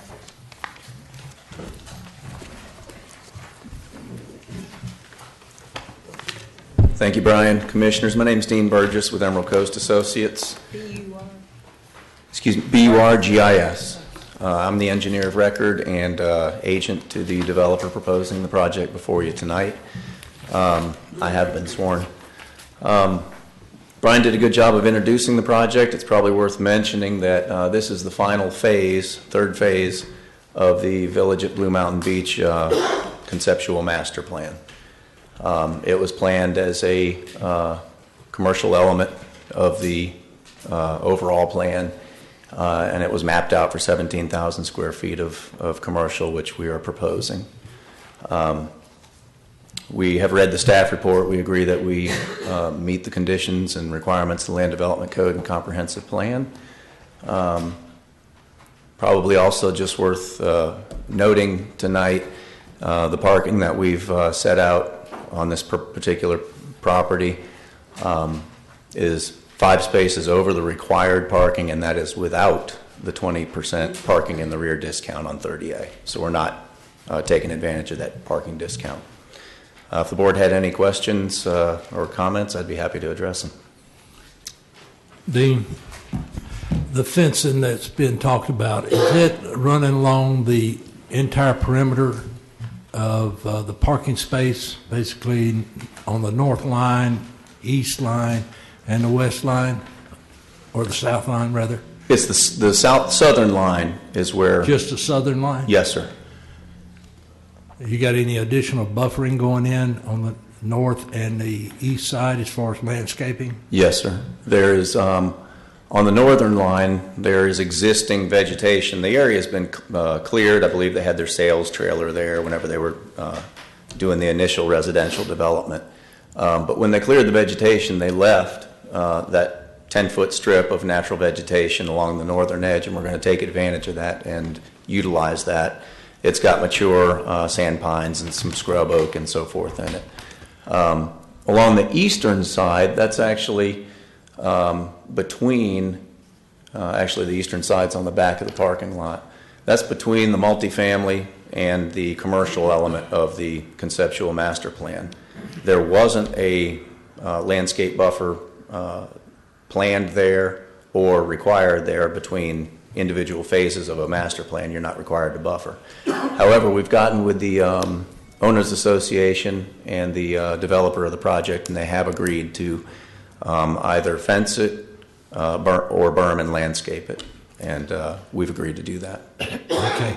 On the south side, I'm going to say it's the south side parking lot, down below there, Rick. There you go, to your right, or my right, there, that. How do you enter into that particular parking area? We don't. You don't? That is for the multifamily. Actually, our project, though we own, I'm just going to show you on this board, it's the same thing that's up there. This leg we own, but it's not large enough to get a drive aisle and parking in there, so it's just simply not going to be utilized. All right, the shaded area to the north of that, right That's there. parking for the multifamily element of the development. So is that going to stay in grass, concrete? I mean, the one you say is too small. What? The portion that we own here? Yeah. Yes, it's currently treed. The previous developer, there's magnolias that are planted in there, and they've kind of grown in with the sand pines and so forth there. We're just going to leave them? Yes, ma'am. Good luck. So you got two entrances, one on Village and one off for Triggerfish. Is that correct? That's correct. What's the condition of the Village Road there? I mean, The is it paved, dirt? What is it? Oh, no, it's paved. It's paved road, and it's in good shape. Just beyond the entrances to our parking lots, it's gated, so we will not have to pass through the gates to get, I think there was some confusion about that. We will not have to pass through the gates to get into our parking lots. Is what you're depicting on your diagram with looks like the driveway coming in is wider? Is it wider and increased development or amenities, whatever you want to call it? Is it a better road than what is presently out there? If I'm making any sense. It looks like it's wider or at the mouth of it. Is that an improved roadbed there? Let me make sure we're talking about the same area. That right there where this cursor is. Yeah, it is. Mm-hmm. It probably won't work on them TVs. You're talking about the connection to 38? Yes, sir. That's correct. Widened out. Yeah. That's existing. We don't own that road, but we have access rights to it. That is larger than a 20-foot wide opening there. Who owns the road? That is owned, I believe, by the Owners Association, Homeowners Association. Okay, thank you. Yeah, one of the questions I have, your property goes to the center line of Triggerfish? Yes, ma'am. Is that correct? It does. Okay. I have a problem with the access out on Triggerfish. I think, you know, we experience this in my neighborhood a lot, and what happens when you have accesses on residential streets, you can eliminate 90% of the problems with residential and commercial conflict if you eliminated that access on Triggerfish, because what happens is, people cut through the people's property to get out, or the road to get out on 30A, and they'll go through and cut through, and then if there's any overflow parking, they'll park along there. It's just human nature. So I would like to see, and there's not really that much on this end. I'd like to see that driveway just ended there, and no connection onto Flounder Street. And it doesn't even line up with Flounder Street. It's offset. I think, isn't that a code problem? Having an offset driveway, offset more than a certain number of feet from an existing center line of an existing road? For a parking lot driveway, I don't believe there is a minimum distance there. Because you're going to have trucks, you're going to have delivery trucks, and you're going to have, waste management trucks. And I just think it would be a shame to drive all those trucks down through this residential neighborhood. And if you can avoid that, you can avoid 90% of the problems that commercial on 30A is causing for the residents just right next to or right behind. Well, conversely, what if those people in the brickyard, as it's affectionately termed, wanted to visit these businesses? They would have to get out on 30A and turn around and come back into the development from 30A. I think that they would probably do that if they didn't have trucks and traffic going down their streets. I mean, I know that when we have to get out in Old Seagrove, we have to go 3 streets back and get out on 395 because it's so crowded. But we do it, and so I don't think we'll let them speak. But I haven't heard anybody say, "Gee, I really want to be able to zip over there very quickly and get into those retail shops." Are these retail shops, are they all going to be retail sales? Are they going to be new restaurants or bars? Or We haven't secured tenants, to the best of my knowledge. They do anticipate 1, possibly 2 restaurants, and the rest will be retail shops. Okay, so, and again, what happens with restaurants is you base your parking on retail. Restaurant comes in, it's very popular, so now we've got cars parking all up and down 30A, all over this neighborhood. I mean, we know it happens because it's happening in 3 or 4 locations. And so between the people working at the restaurant and the people coming to the restaurant, there's just never enough parking. So I don't know if planning can, approving these kinds of things without knowing what's going in, it's just a recipe for disaster. I mean, because what you're going to get is, every restaurant's popular. You're going to get a lot of people coming and going. If I may respond to that, we did not base our parking on retail. We based it on shopping center, which has a higher parking requirement. Right. And it anticipates a mixture of uses as a shopping center. And as I said, we intentionally did not take advantage of any parking discounts or reductions that are available to us. Well, and it's I see your point about closing off that access, but I saw it as it helped circulation both into and out of the development. So I guess we can have further discussion on that. Yeah. That would, just based on my experience living out in that area for 18 years as to what happens. I think it behooves, if there is a restaurant, it behooves the owners to have enough parking, because it makes their place, I think, more valuable. If you have to circle and park illegally to find a parking space. And this, so anyway, that's one of my comments. The second one is the stormwater. I'm assuming that you're going to bury the stormwater under the parking? Yes, it's an exfiltration system. Yes, ma'am. Because this is one of those serious drainage issues that we have out there.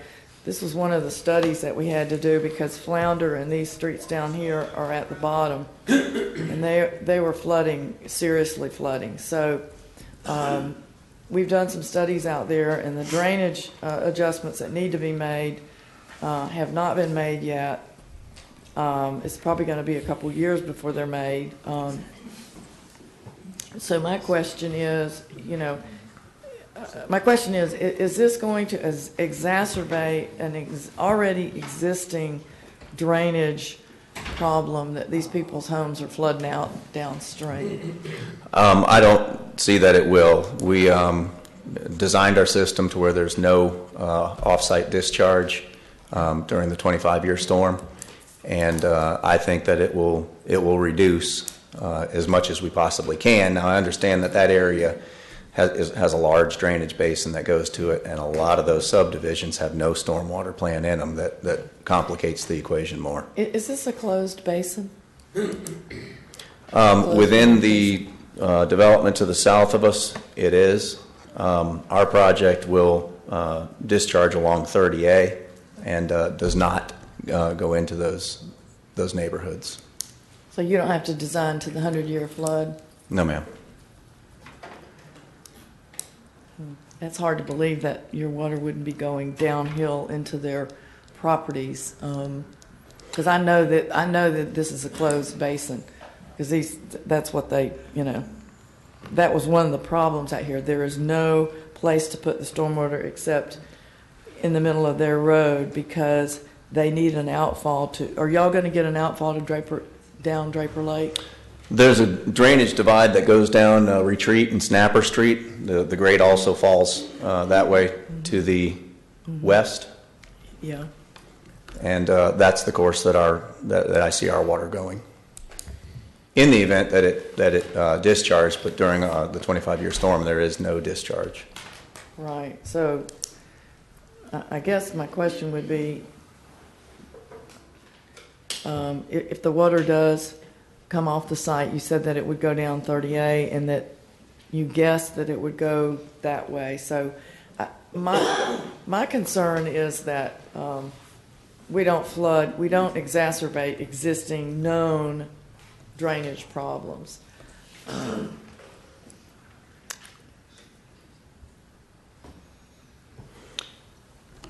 Well, that's why we designed it to have a zero discharge. Well, and that's good, but as we know last time, everybody else had designed to zero discharge, and we saw what happened. I don't believe everybody did design to a zero discharge. I think a lot of engineers design to meet or be less than the pre-development, but not a zero discharge.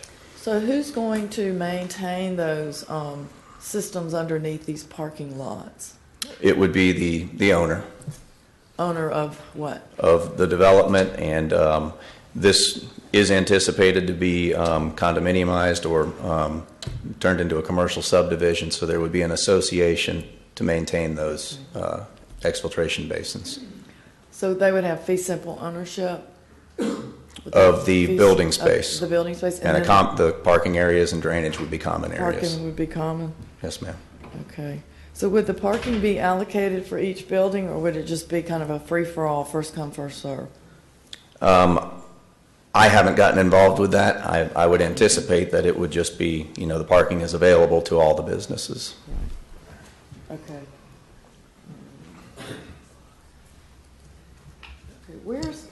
Where's your lift station location? Where is that? There is gravity sewer for all of the buildings except one.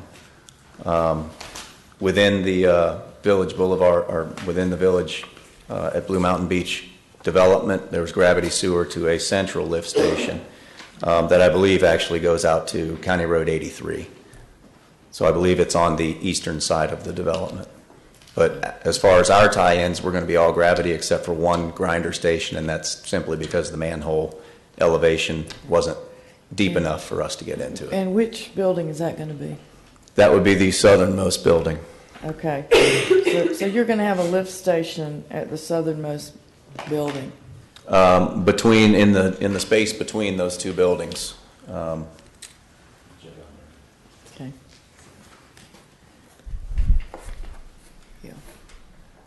Yeah. between? This building and this building. That building and that building. Okay, so that would be the space. Okay, okay. All the other buildings will be gravity sewer. Okay. Okay, I think that's all I have for now. Okay. Thank you. Dean? Thank you. Go ahead, Mr. Jack. Would the developer consider closing that access to Triggerfish and maybe use that width in there to put in additional parking? Yeah. Right in there. Instead of having the entrance onto Trigger, they could just seal it off and use it for additional parking. That'll keep all that extra traffic off of Triggerfish. The owner's here tonight. Let me ask him if that's something he'd consider. We would prefer to do a right-hand turnout, that way the traffic didn't have to be going into the subdivision, just going right out to 38, would be our preference. Just a one-way out. One way out, right-hand turn.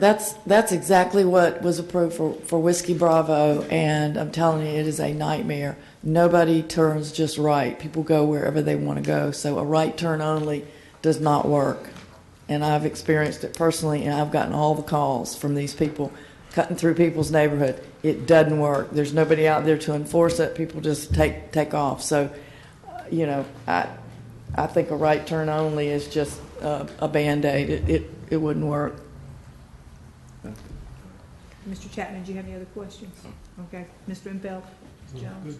All right, is there anyone in the audience that would like to speak to this issue, Mr. Ficarra?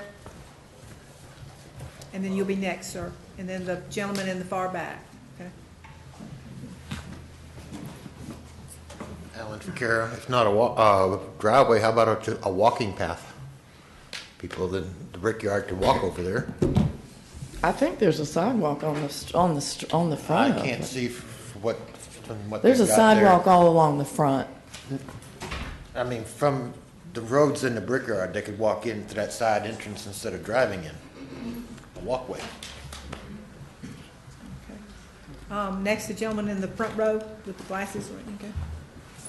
And if you remember to spell your name for us, please, and have you been sworn? I have, yes. Ken Delo, D-E-L-O.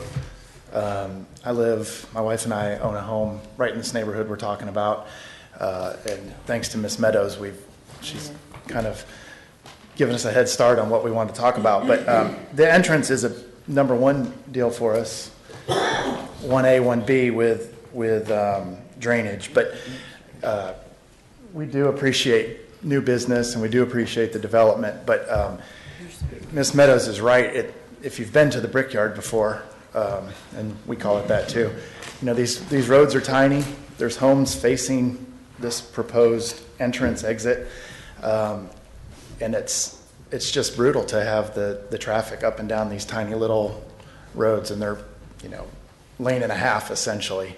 And it is just like over at Whiskey Bravo. I think that to us there's no sense in it. And if there is an entrance there, I can, not to make threats, but we can pretty assure that we will not be using those businesses there. And it's such a small scale. It's 2 blocks, if that, from one end of the Brickyard to where we're talking about. So if we want to frequent those businesses, we'll take a 2-minute walk right there. It's super easy.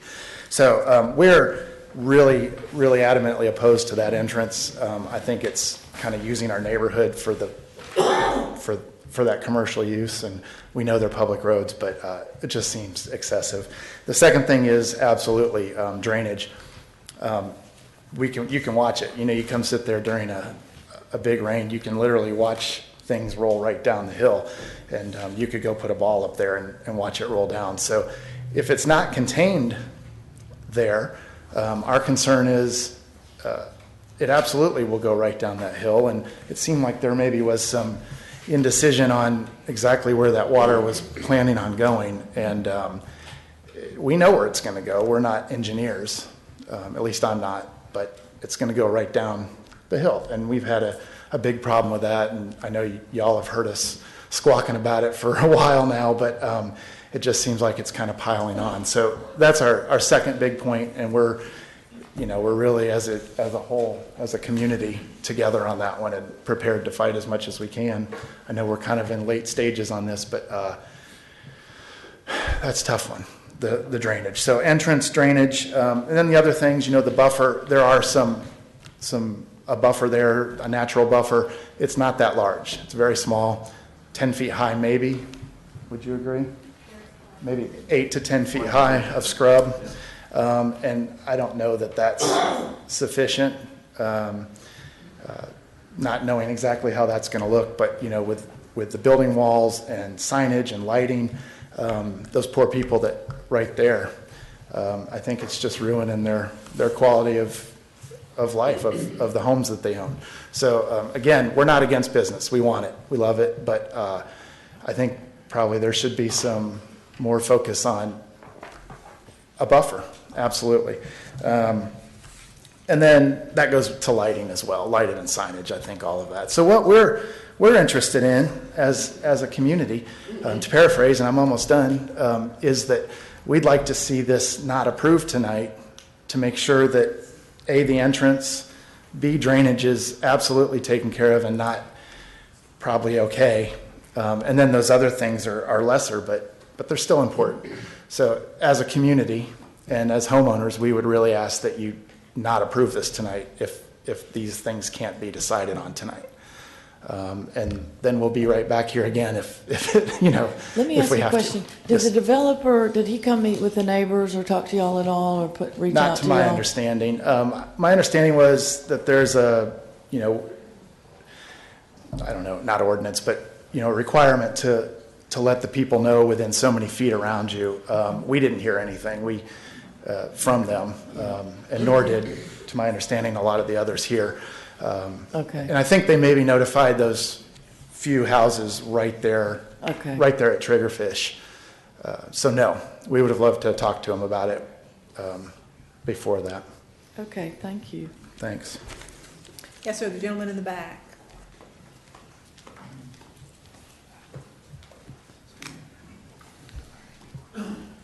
If you spell your last name for I'll us. be glad to. Hi, Paul Vizard, V-I-Z-A-R-D. And have you been sworn, Mr. Vizard? Like wizard. I'm sorry? Have you been sworn? Yes. I'd like to kind of obviously reiterate what's already been said, and thank you, Ms. Meadows, for bringing up some of the points about, when you have generally a new neighbor that comes into the neighborhood, they kind of introduce themselves and say hello and maybe ask your opinion on some things. That certainly hasn't been done. The area, talking about the stormwater, it's actually almost like an egg-shaped bowl, if you can picture that. So when the water does come out there, where Village of Blue Mountain is on the top of the hill, most of Flounder Street and Trigger is all down on lower level. So that water can come right out of a driveway and just run right down there, and that has happened from Adagio and White Cliffs, where those developments have gone there on 30A. So the water going on 30A is just going to be another torrent of a wash away, and it's already washed quite a lot of the road out at some points there. Excuse me. So there's potholes there. And the other side of it is that we already objected to Duneside having a cut through onto, I've forgotten it's a Bluefish, I can't remember the exact road, but so there's now a cut through from Duneside that wasn't there before, and we didn't want that. Little kids playing in the neighborhood and so on. It's basically been a closed off neighborhood in the middle of it. And so now if you look at Triggerfish right along there, right through to Duneside, we're going to have an atrocious amount of traffic. And the bigger trucks have been coming through there because of development and, of course, for the Duneside itself. But, every now and again I'll see a lost Cisco truck coming through there. And the waste management is actually an issue in some cases because they take a wide turn and they're actually just eroding the road away in some parts. I mean, it's literally just crumbled right where those heavy trucks are. So access to more traffic, I know I speak for myself, and I hope I speak for the other parts of the neighborhood, is we would not want any kind of cut through or any road going through from there. We'll happily travel around and frequent those businesses. Thank you. I have a question. Yes, ma'am, come forward. staff while she's coming up here. Staff, who owns that?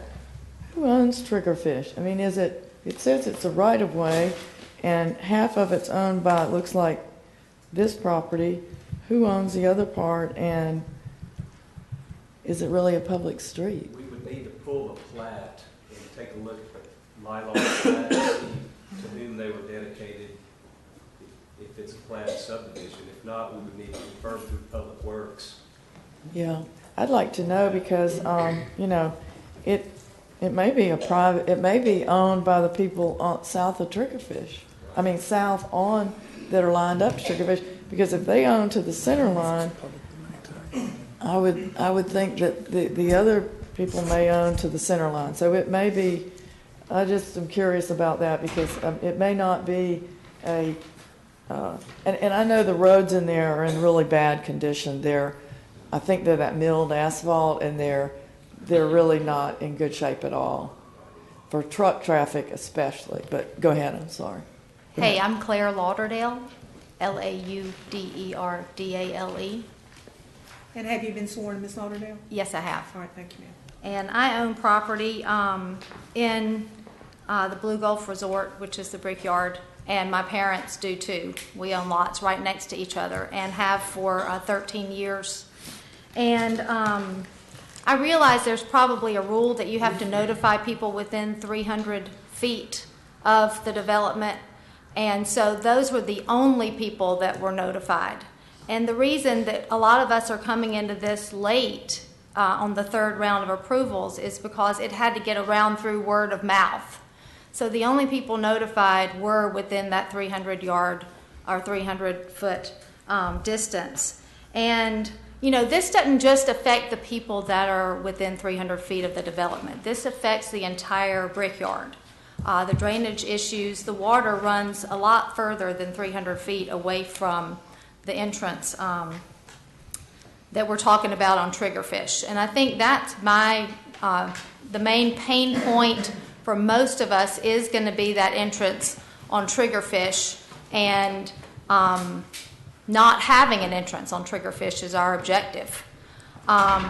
Fully 100% of the people in the Brickyard that I've talked to, and I mean, we've sent you guys letters with a list of many people. Almost 100% of us in the Brickyard are against the Triggerfish entrance. Just a handful of us were able to come tonight, but there are many of us behind us, that are against. Nobody that I've talked to has said what Mr. Burgess said, which is that we want an entrance to walk to the stores or anything like that. And the reason that Mr. Burgess doesn't know this is because he didn't talk to any of us. He did the bare minimum, which was send out to the residents within 300 feet of the development. But he hasn't taken the time to come and speak to any of us about it. So our goal is to ask you to delay this decision until we have a chance to get our questions asked or answered fully, and until we feel like our concerns have been adequately heard. And we appreciate you providing us with this forum tonight, and thank you. Yes, ma'am. Yes, ma'am. The lady in the back, if you'll come forward, and if someone else wants to speak after her, if you will come and sit on the front row, I would appreciate it. It's time. I'm Ann Crawley, Ruth Ann Crawley, and I have been sworn in. Would you spell your last name, please? Crawley. Thank you, ma'am. Thank you. I appreciate the opportunity. Everything they said, agreed totally. I'm also speaking as a homeowner. We've lived there on Kingfish Street for 6 years almost. April will be 6 years that we've been in that neighborhood. We actually rented a house, 1,200 square foot, cute little house when we moved down from Atlanta. And we loved the neighborhood so much that we bought right around the corner. So we love the neighborhood. It's quiet. We have narrow streets. I have 2 children. They play outside constantly. So this is really a personal thing for me to open up that street. Invites a lot of dangerous situations, especially if there are restaurants And we know there will be people parking and coming into the neighborhood at night, possibly drinking, to avoid 30A. So I have a lot of concerns about opening that up for my children. And so I just wanted to bring that into it. And I know I'm not the only one with children in our neighborhood, but we also have a lot of dog walkers too. So that's how we mostly know each other. And, you know, we just appreciate our quiet residential streets, and we hope that you will stop this or delay until we can make sure that Triggerfish opening is not part of the project. And thank you for letting me speak. Thank you. Anyone else like to speak to this issue? Yes, ma'am. Come forward, please. My name is Val Kibler, K-I-B as in boy, L-E-R. Have you been sworn? Yes, I have. Thank you. We also have property, and we're on Flounder Street. And, you know, I could go on, and I'm sure everybody's tired and wants to go home. But we'd like to welcome people that are coming in. And we also would just like to be respected. There's a really detailed... I'm sorry, ma'am, if you yes. would direct your comments sure. to the board, we would appreciate it. Thank you, ma'am. There's information that's gone out, and I think most of you have probably seen it. It's the attachment that's gone on and on and on. Some of the buffer that was discussed is just so thin you can walk right through it. There's nothing that's going to block any kind of sound or anything like that. And some of that has been noted in here too, what kind of fence, if there is a fence. And I'm confused exactly where the fence is, if it's going to be on the furthest most and the bottom, so that all of the neighbors in the dunes and also in the Brickyard, if we're going to have a fence there to help also protect any noise or lights or anything like that. So I think just if we're spoken to, we couldn't even, we get this, you know, we got this in the mail, but it's really hard unless you're an engineer to understand what everything is. And the other thing is, you know, this is shown to you all, but we weren't able to see any of it, and we feel like we should be spoken to as well. So we'd just like it to be tabled until we get some of our answers, or, you know, if we could be heard, that would be delightful. And we just think it's common respect. We all live here, we all pay taxes, and Cindy Meadows, thank you so much for everything you've done. You get right back to us, and we know we're heard. We appreciate that. You're welcome. Thank you. Anyone else in the audience that would like to speak? Okay. Mr. Burgess is... If I could just briefly rebut to the comments. Obviously, the recurring theme was cooperation and coordination with the neighbors. The county has, you know, requirements for the 300 feet. I don't think we heard from anybody who said they should have been notified but weren't. I'm confident. As a matter of fact, I have all the mail receipts with me just in case that was brought up.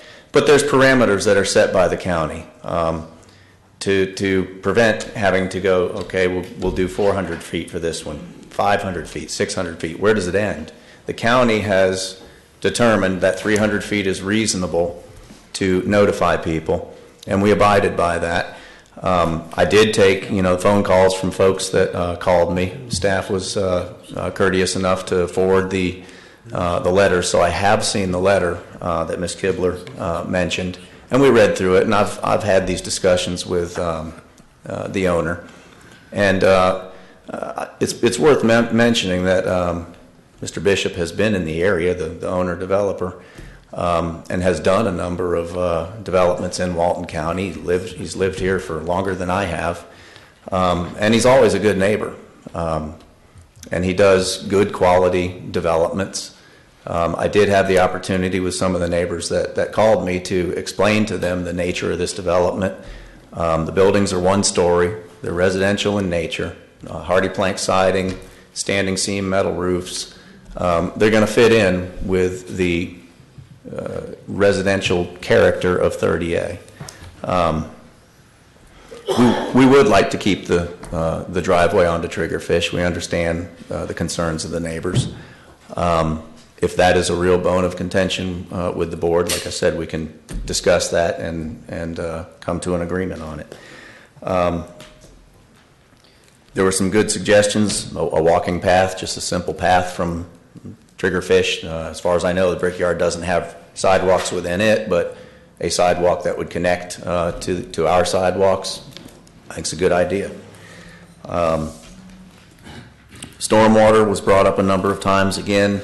I think it's unfortunate that the vast majority of that area that sees problems in the Brickyard doesn't have a drainage plan of its own. The subdivision was, I believe it was an unrecorded plat, and did not have stormwater provisions. As far as the road, Ms. Meadows, I think you asked a little bit about Triggerfish and is it a public road? Yeah. It is a prescriptive easement. There's no right-of-way associated with it. And best as I can tell, it's a prescriptive easement and county maintained.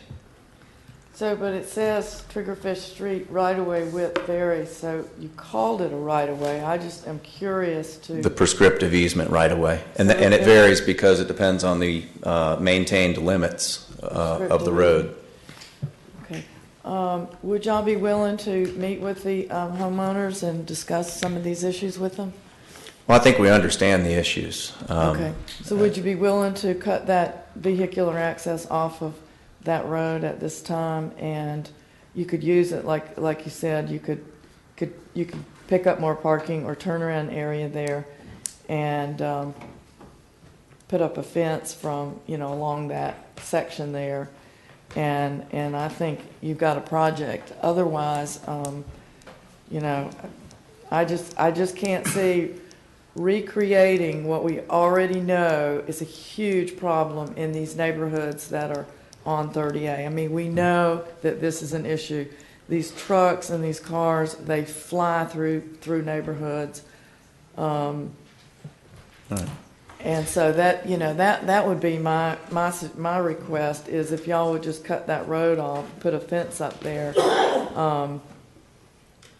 Well, I'd like to share my personal experience. I've lived in the area for 16 years. When I found out that Flounder Street goes all the way out to 30A, I had no idea.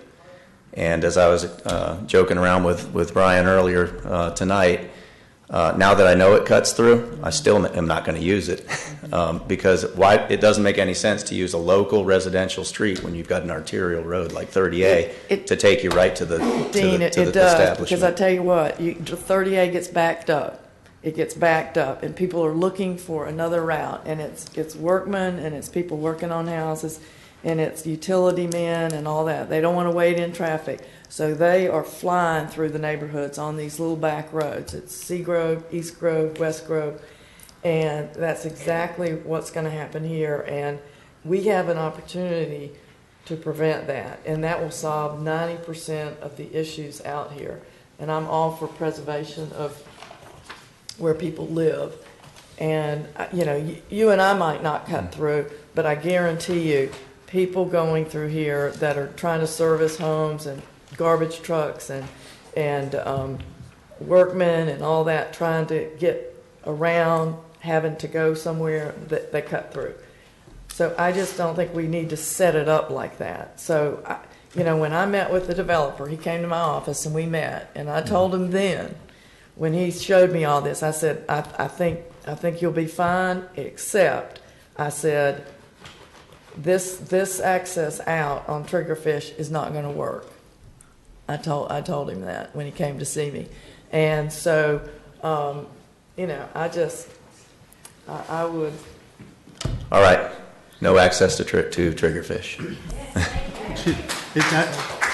I'd like to get it in the record that I'd have some reservations that it will impede circulation through the development, but it certainly does not cut off circulation through it. Is that agreement with Mr. Bishop?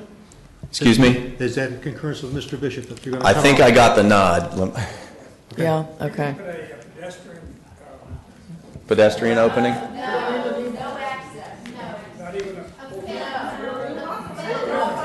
Excuse me, ladies and gentlemen. Excuse me.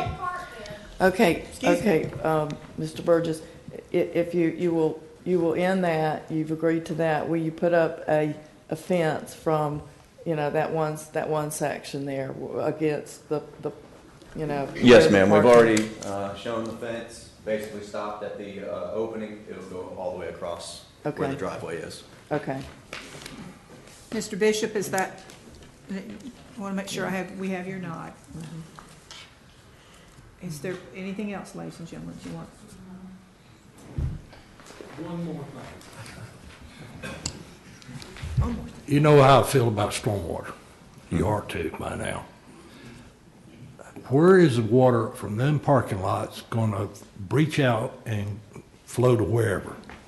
I know you got an exfiltration system. Yes, sir. But if it ever gets to that point and it pops off, where is it going? Is it using a ditch along 38 at Draper or piping or what? We've got an emergency pop-off right in this corner. Yes, sir. Of the property.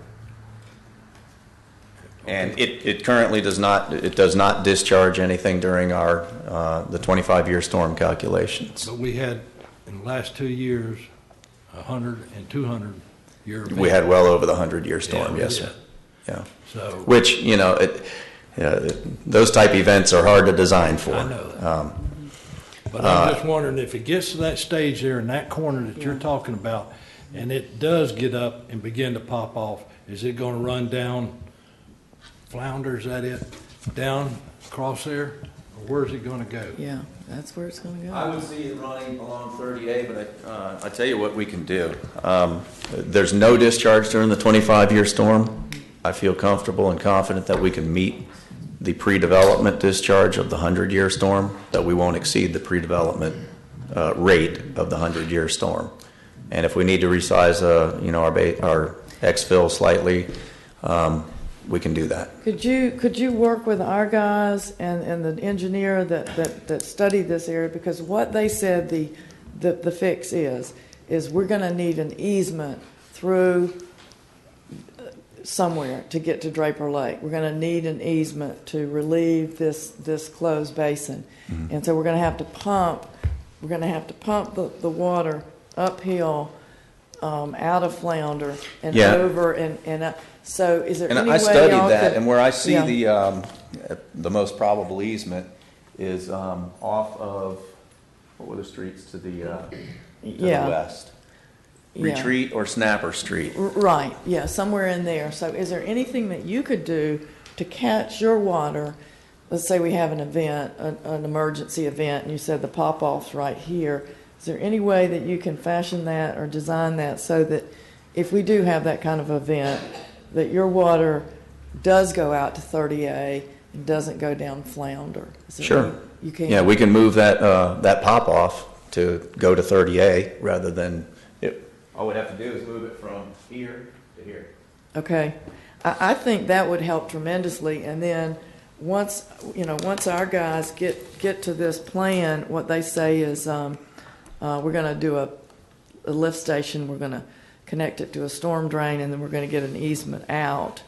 And the majority of the infrastructure is proposed within county right-of-way, but we'll need an easement out that way. So that would help tremendously, I think. I'm not an engineer, but it sounds to me like if y'all could take your water out to 38, then we could pick it up when it reaches the bottom and hopefully pump it out. Okay. That's not a hard thing to do. Not a big deal? That's not a problem. Okay.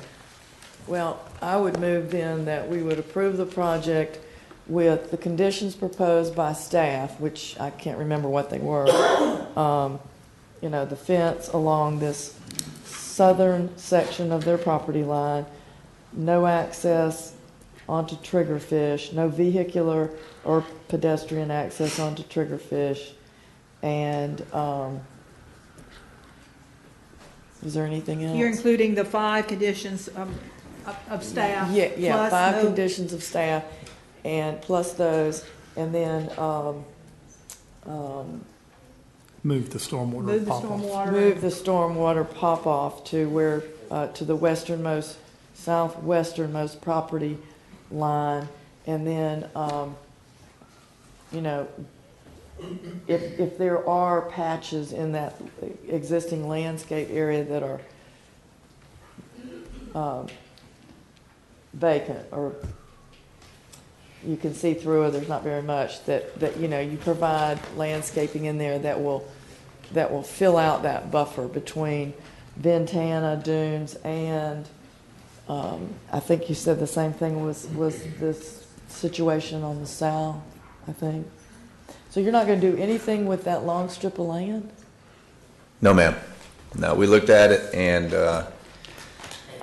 getting it to function for us for parking. Obviously, you can't use the road as your drive aisle. It would work if we could do that, but How wide is it, Dean? I believe it's only about 40 feet wide, and less than that in areas. Could it be used for stormwater retention? It already is for Is it? the phase, the multifamily phase. Has Okay. An exfiltration system underneath it. Okay. Mhm. Okay. Just let children play on top of it. Madam Chair, I will second the motion. All right, we have a motion and a second. Is there any further discussion among this board? Anyone out in the audience that has not had an opportunity to speak that wants to do so? Yes, ma'am. I'm sorry, you'll have to come to the podium and state your name and tell me if you've been sworn. Yes, I have been sworn. My name is Shirley Leeper, Leeper. Yes, ma'am. I just wanted clarification on the Triggerfish side as far as trees or a fence. Did we come to the conclusion that there would be a fence there? Yeah, there will be a fence for the portion. Is it the entire portion, Dean? Well, I or know is that it- I live on Flounder, and if I want to go, say, over to the village right now to walk my dog, I can walk through numerous areas, so it's very sparse, and, people could be walking through, so... Well, there will be a fence. Okay, great. My understanding, but on that southern property boundary, Are we the southern Triggerfish? yes. Okay. Triggerfish is the southern. Okay. Is that correct, Dean? On that, show her that section. We showed the fence going from the corner of the building across to here. We weren't going to fence along their parking lot. Okay. Yeah. But so the front part will be? Yes, ma'am. Yeah. Okay. That's all I wanted clarification on. Thank you very Okay. much. Yes, ma'am. Or anyone else? I'll call the question. All those in favor? Aye. Motion passes. Thank you, Dean, and thank you, developer. The next item on our agenda is number 6, the Derek You can Ballard. be quiet as you're leaving the room, please. Thank you. It's the Derek Ballard abandonment. This is a request to abandon a portion of North Water Street. I'll ask Brian Underwood to come up and give a brief presentation on this application.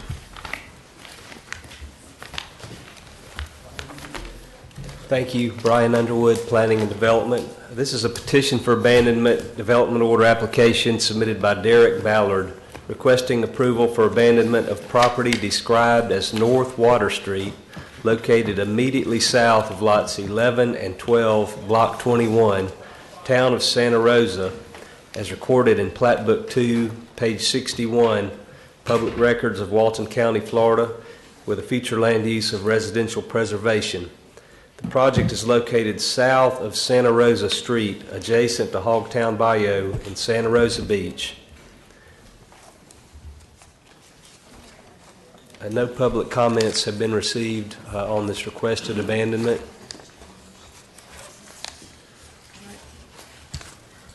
Brian? Yes, sir. I'm looking at the lot layout here, boundary surveys. Is that whole block that they're wanting to abandon at Water Street? Yes, sir. It doesn't have a parcel ID number, but there is an existing single-family home in that location. The adjacent portions of that Water Street to the east and west have been abandoned historically by resolution in 1994, 1996, and then another one in 2000. Okay. Public Works had some issues about abandoning it because of possibly could use it for easements later on, utilities, whatever. I believe, let me take a peek at their memo, Commissioner Chapman. I believe they did provide some comments. And while Brian's doing that, we did look up when the structure was built, and it was apparently built before 94, 93, because the building department didn't have any records on it. I guess the records are all been disposed of from that time forward, and it was not in their electronic system. So the house has been there for at least since 94. Who's the house belong to? I believe the applicants, go ahead, Brian. Mr. Ballard, I'm sorry. It was Mr. Ballard's father is deceased, and I believe Mr. Ballard is trying to resolve the estate. And he's here in the audience, I believe, if you have any questions of him. If you see on page 7 of 8 of the staff report, it's under engineering, that's where they do not, Public Works does not support abandonment, et cetera, et cetera. Yes, sir. Would you like me to read that, or? They never support abandonment. Well, I can't totally disagree with them. Never know what's going to happen. You say 7 of 8? Page 7 of 8. We abandoned something about 2 weeks ago. Yeah, we did. So, We only abandoned the half of it.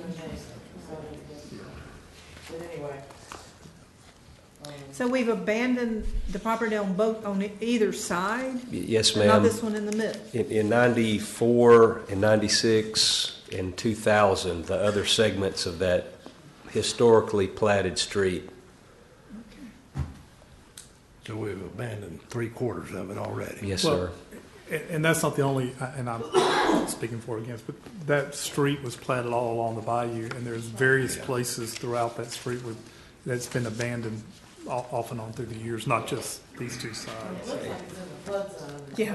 This was a- It probably So you couldn't put a street through because too many pieces have been abandoned. I don't think it'll be missed. Yeah, I think you're right, I don't think it'll be missed. You know, Let's see if your name's on any of this paperwork. I wasn't in, I who, know me? you weren't. I'm old, but I'm not that old. All right, any other questions of Mr. Underwood? Do you have any questions of Mr. Bishop, the owner, or? Okay. Ballard, I'm sorry. Is anyone in the audience that would like to speak to this issue? No, I'm Mr. Ballard. Okay. You gonna speak to Mr. Ballard? Not if I don't have to. Sometimes it's best to be quiet, right? Mr. Ficarra.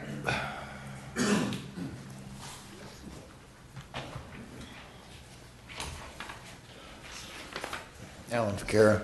How wide are the road easements on either side of this property that go all the way down to the road, out to the water? What?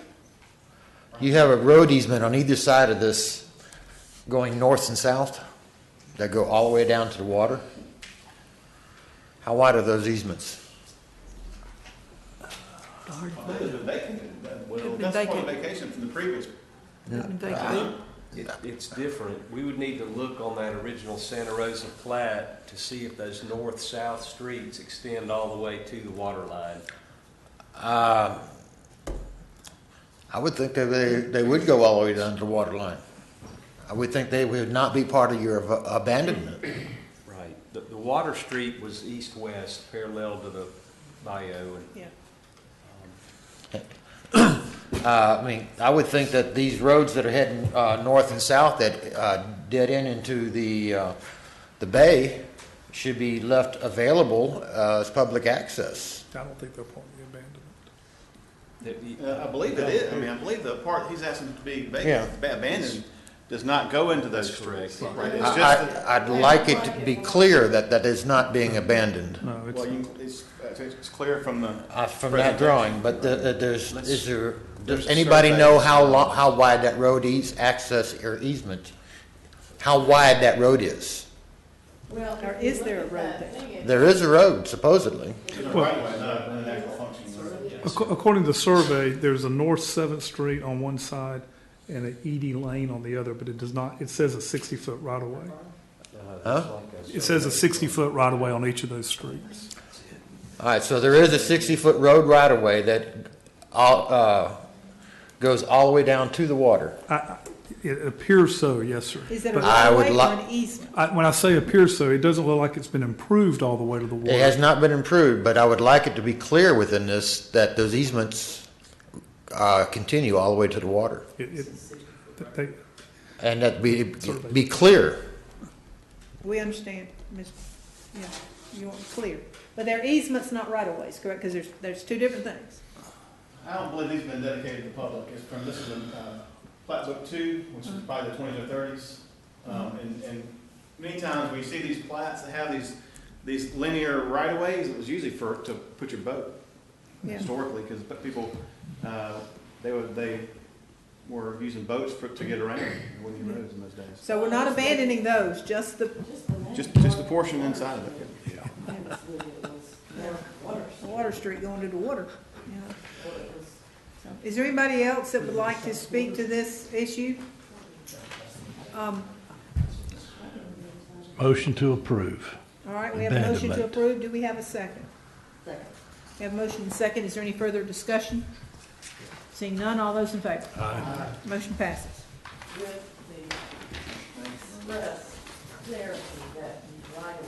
Right, with the right, the easements, not right of ways, are still there. Yes, Yeah. yes, ma'am, and I believe the survey that was provided does indicate that, and that's what will Yeah, govern. They will be Right, there. yes, Yeah. ma'am, that will govern what the abandonment was. Right. Commissioners, number 7 on our agenda is Prominence Phase 2 North Plat.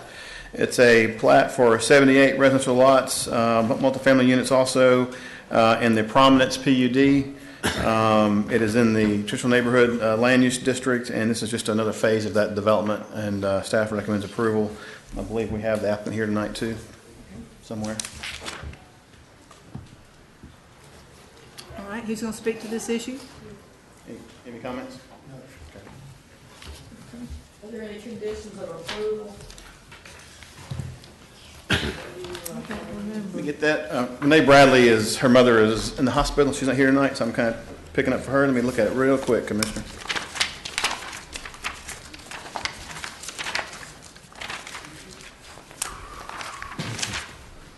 Proportionate fair share monies.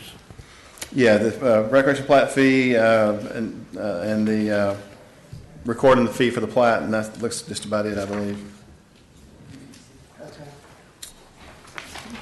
Yeah, if you look on page 6 of your staff report, it lists 5 items: 911 addressing, recording fees, buyout for preservation, recreational fee calculations, and the portion fair share. And those will all need to be done before it's recorded. Okay, I just have one question for the applicant. How close are y'all to build out?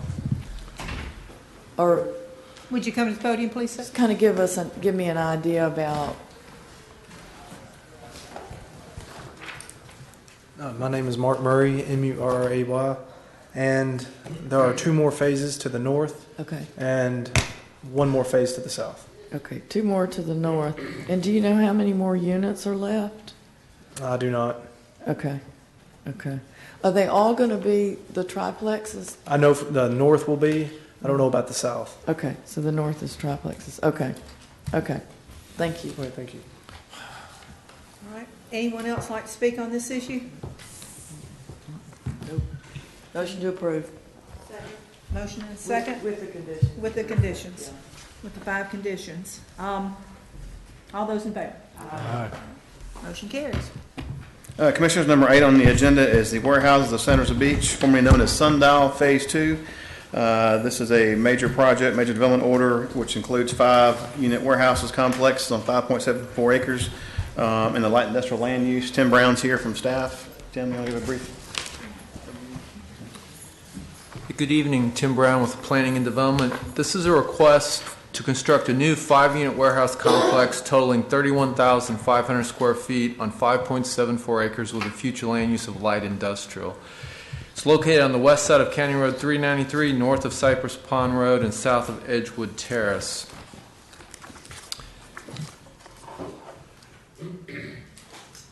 It has a proportionate fair share of $27,840 and 3 conditions from the Environmental Department.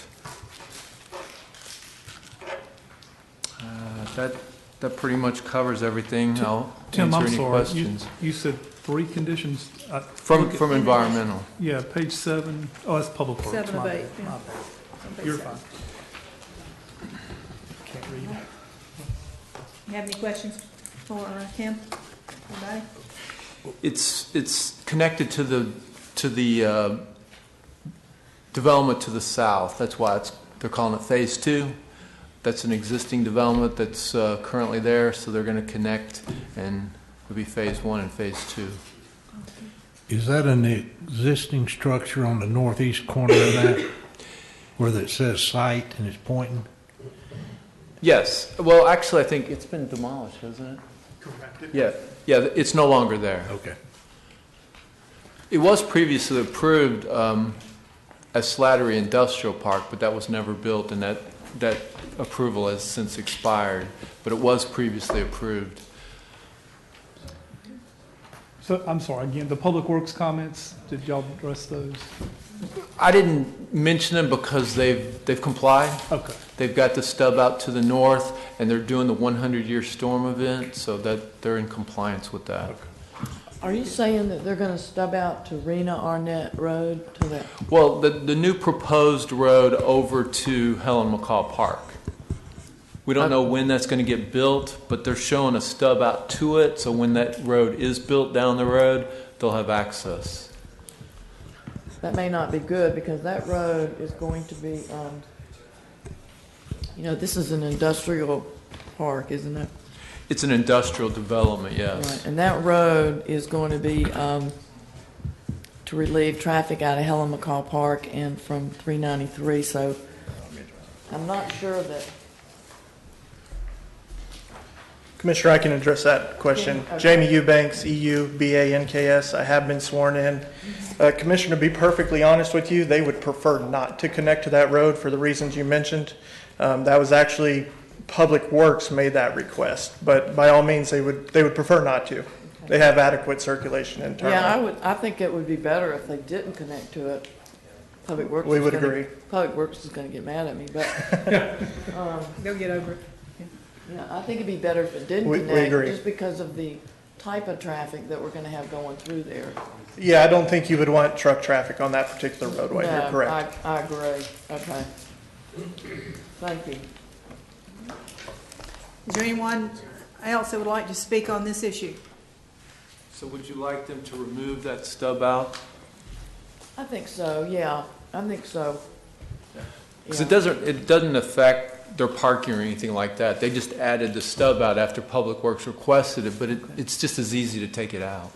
Yeah, I think so. Okay. The rest of you in agreement with Commissioner Meadows? Okay. It's going to be a lot of recreation traffic in there, Little League, Big League. Skate park? Skate park. All right, so no one else wants to speak, ladies and gentlemen? Motion to approve with the conditions of deleting the access out onto the Rita Arnett Lane. And with the 4 conditions for approval, correct? Yes. All right. We have a motion and a second. Any further discussion? Seeing none, all those in favor? Aye. Motion carries. Number 9 on our agenda is Churchill Bayou Preserve plat. It's a plat for 3 single-family homes in the Conservation Residential Land Use District, South Church Street, Churchill Bayou. Staff recommends approval. Any questions? Tim Brown's here to answer them. Anyone have any questions? What's your pleasure? Anyone in the audience like to speak on this matter? Must be getting late. Let's see, none. It looks pretty clean. It looks pretty clear out there. We're losing them. Right. 3 lots. Motion to approve. We have a motion. Do As- we have a second? A motion and a second from Mr. Chapman and Mr. Infeld. All those in favor? Aye. Motion carries. Move to page 3 of the agenda, which is no kidding. That's all we have. The next book. Yeah, get the next book. Ladies and gentlemen, we are adjourned. Thank you. I got to go clean up out, so you're just going to have to wait. Yeah, you can tell. Lewis, make sure this get back where it goes.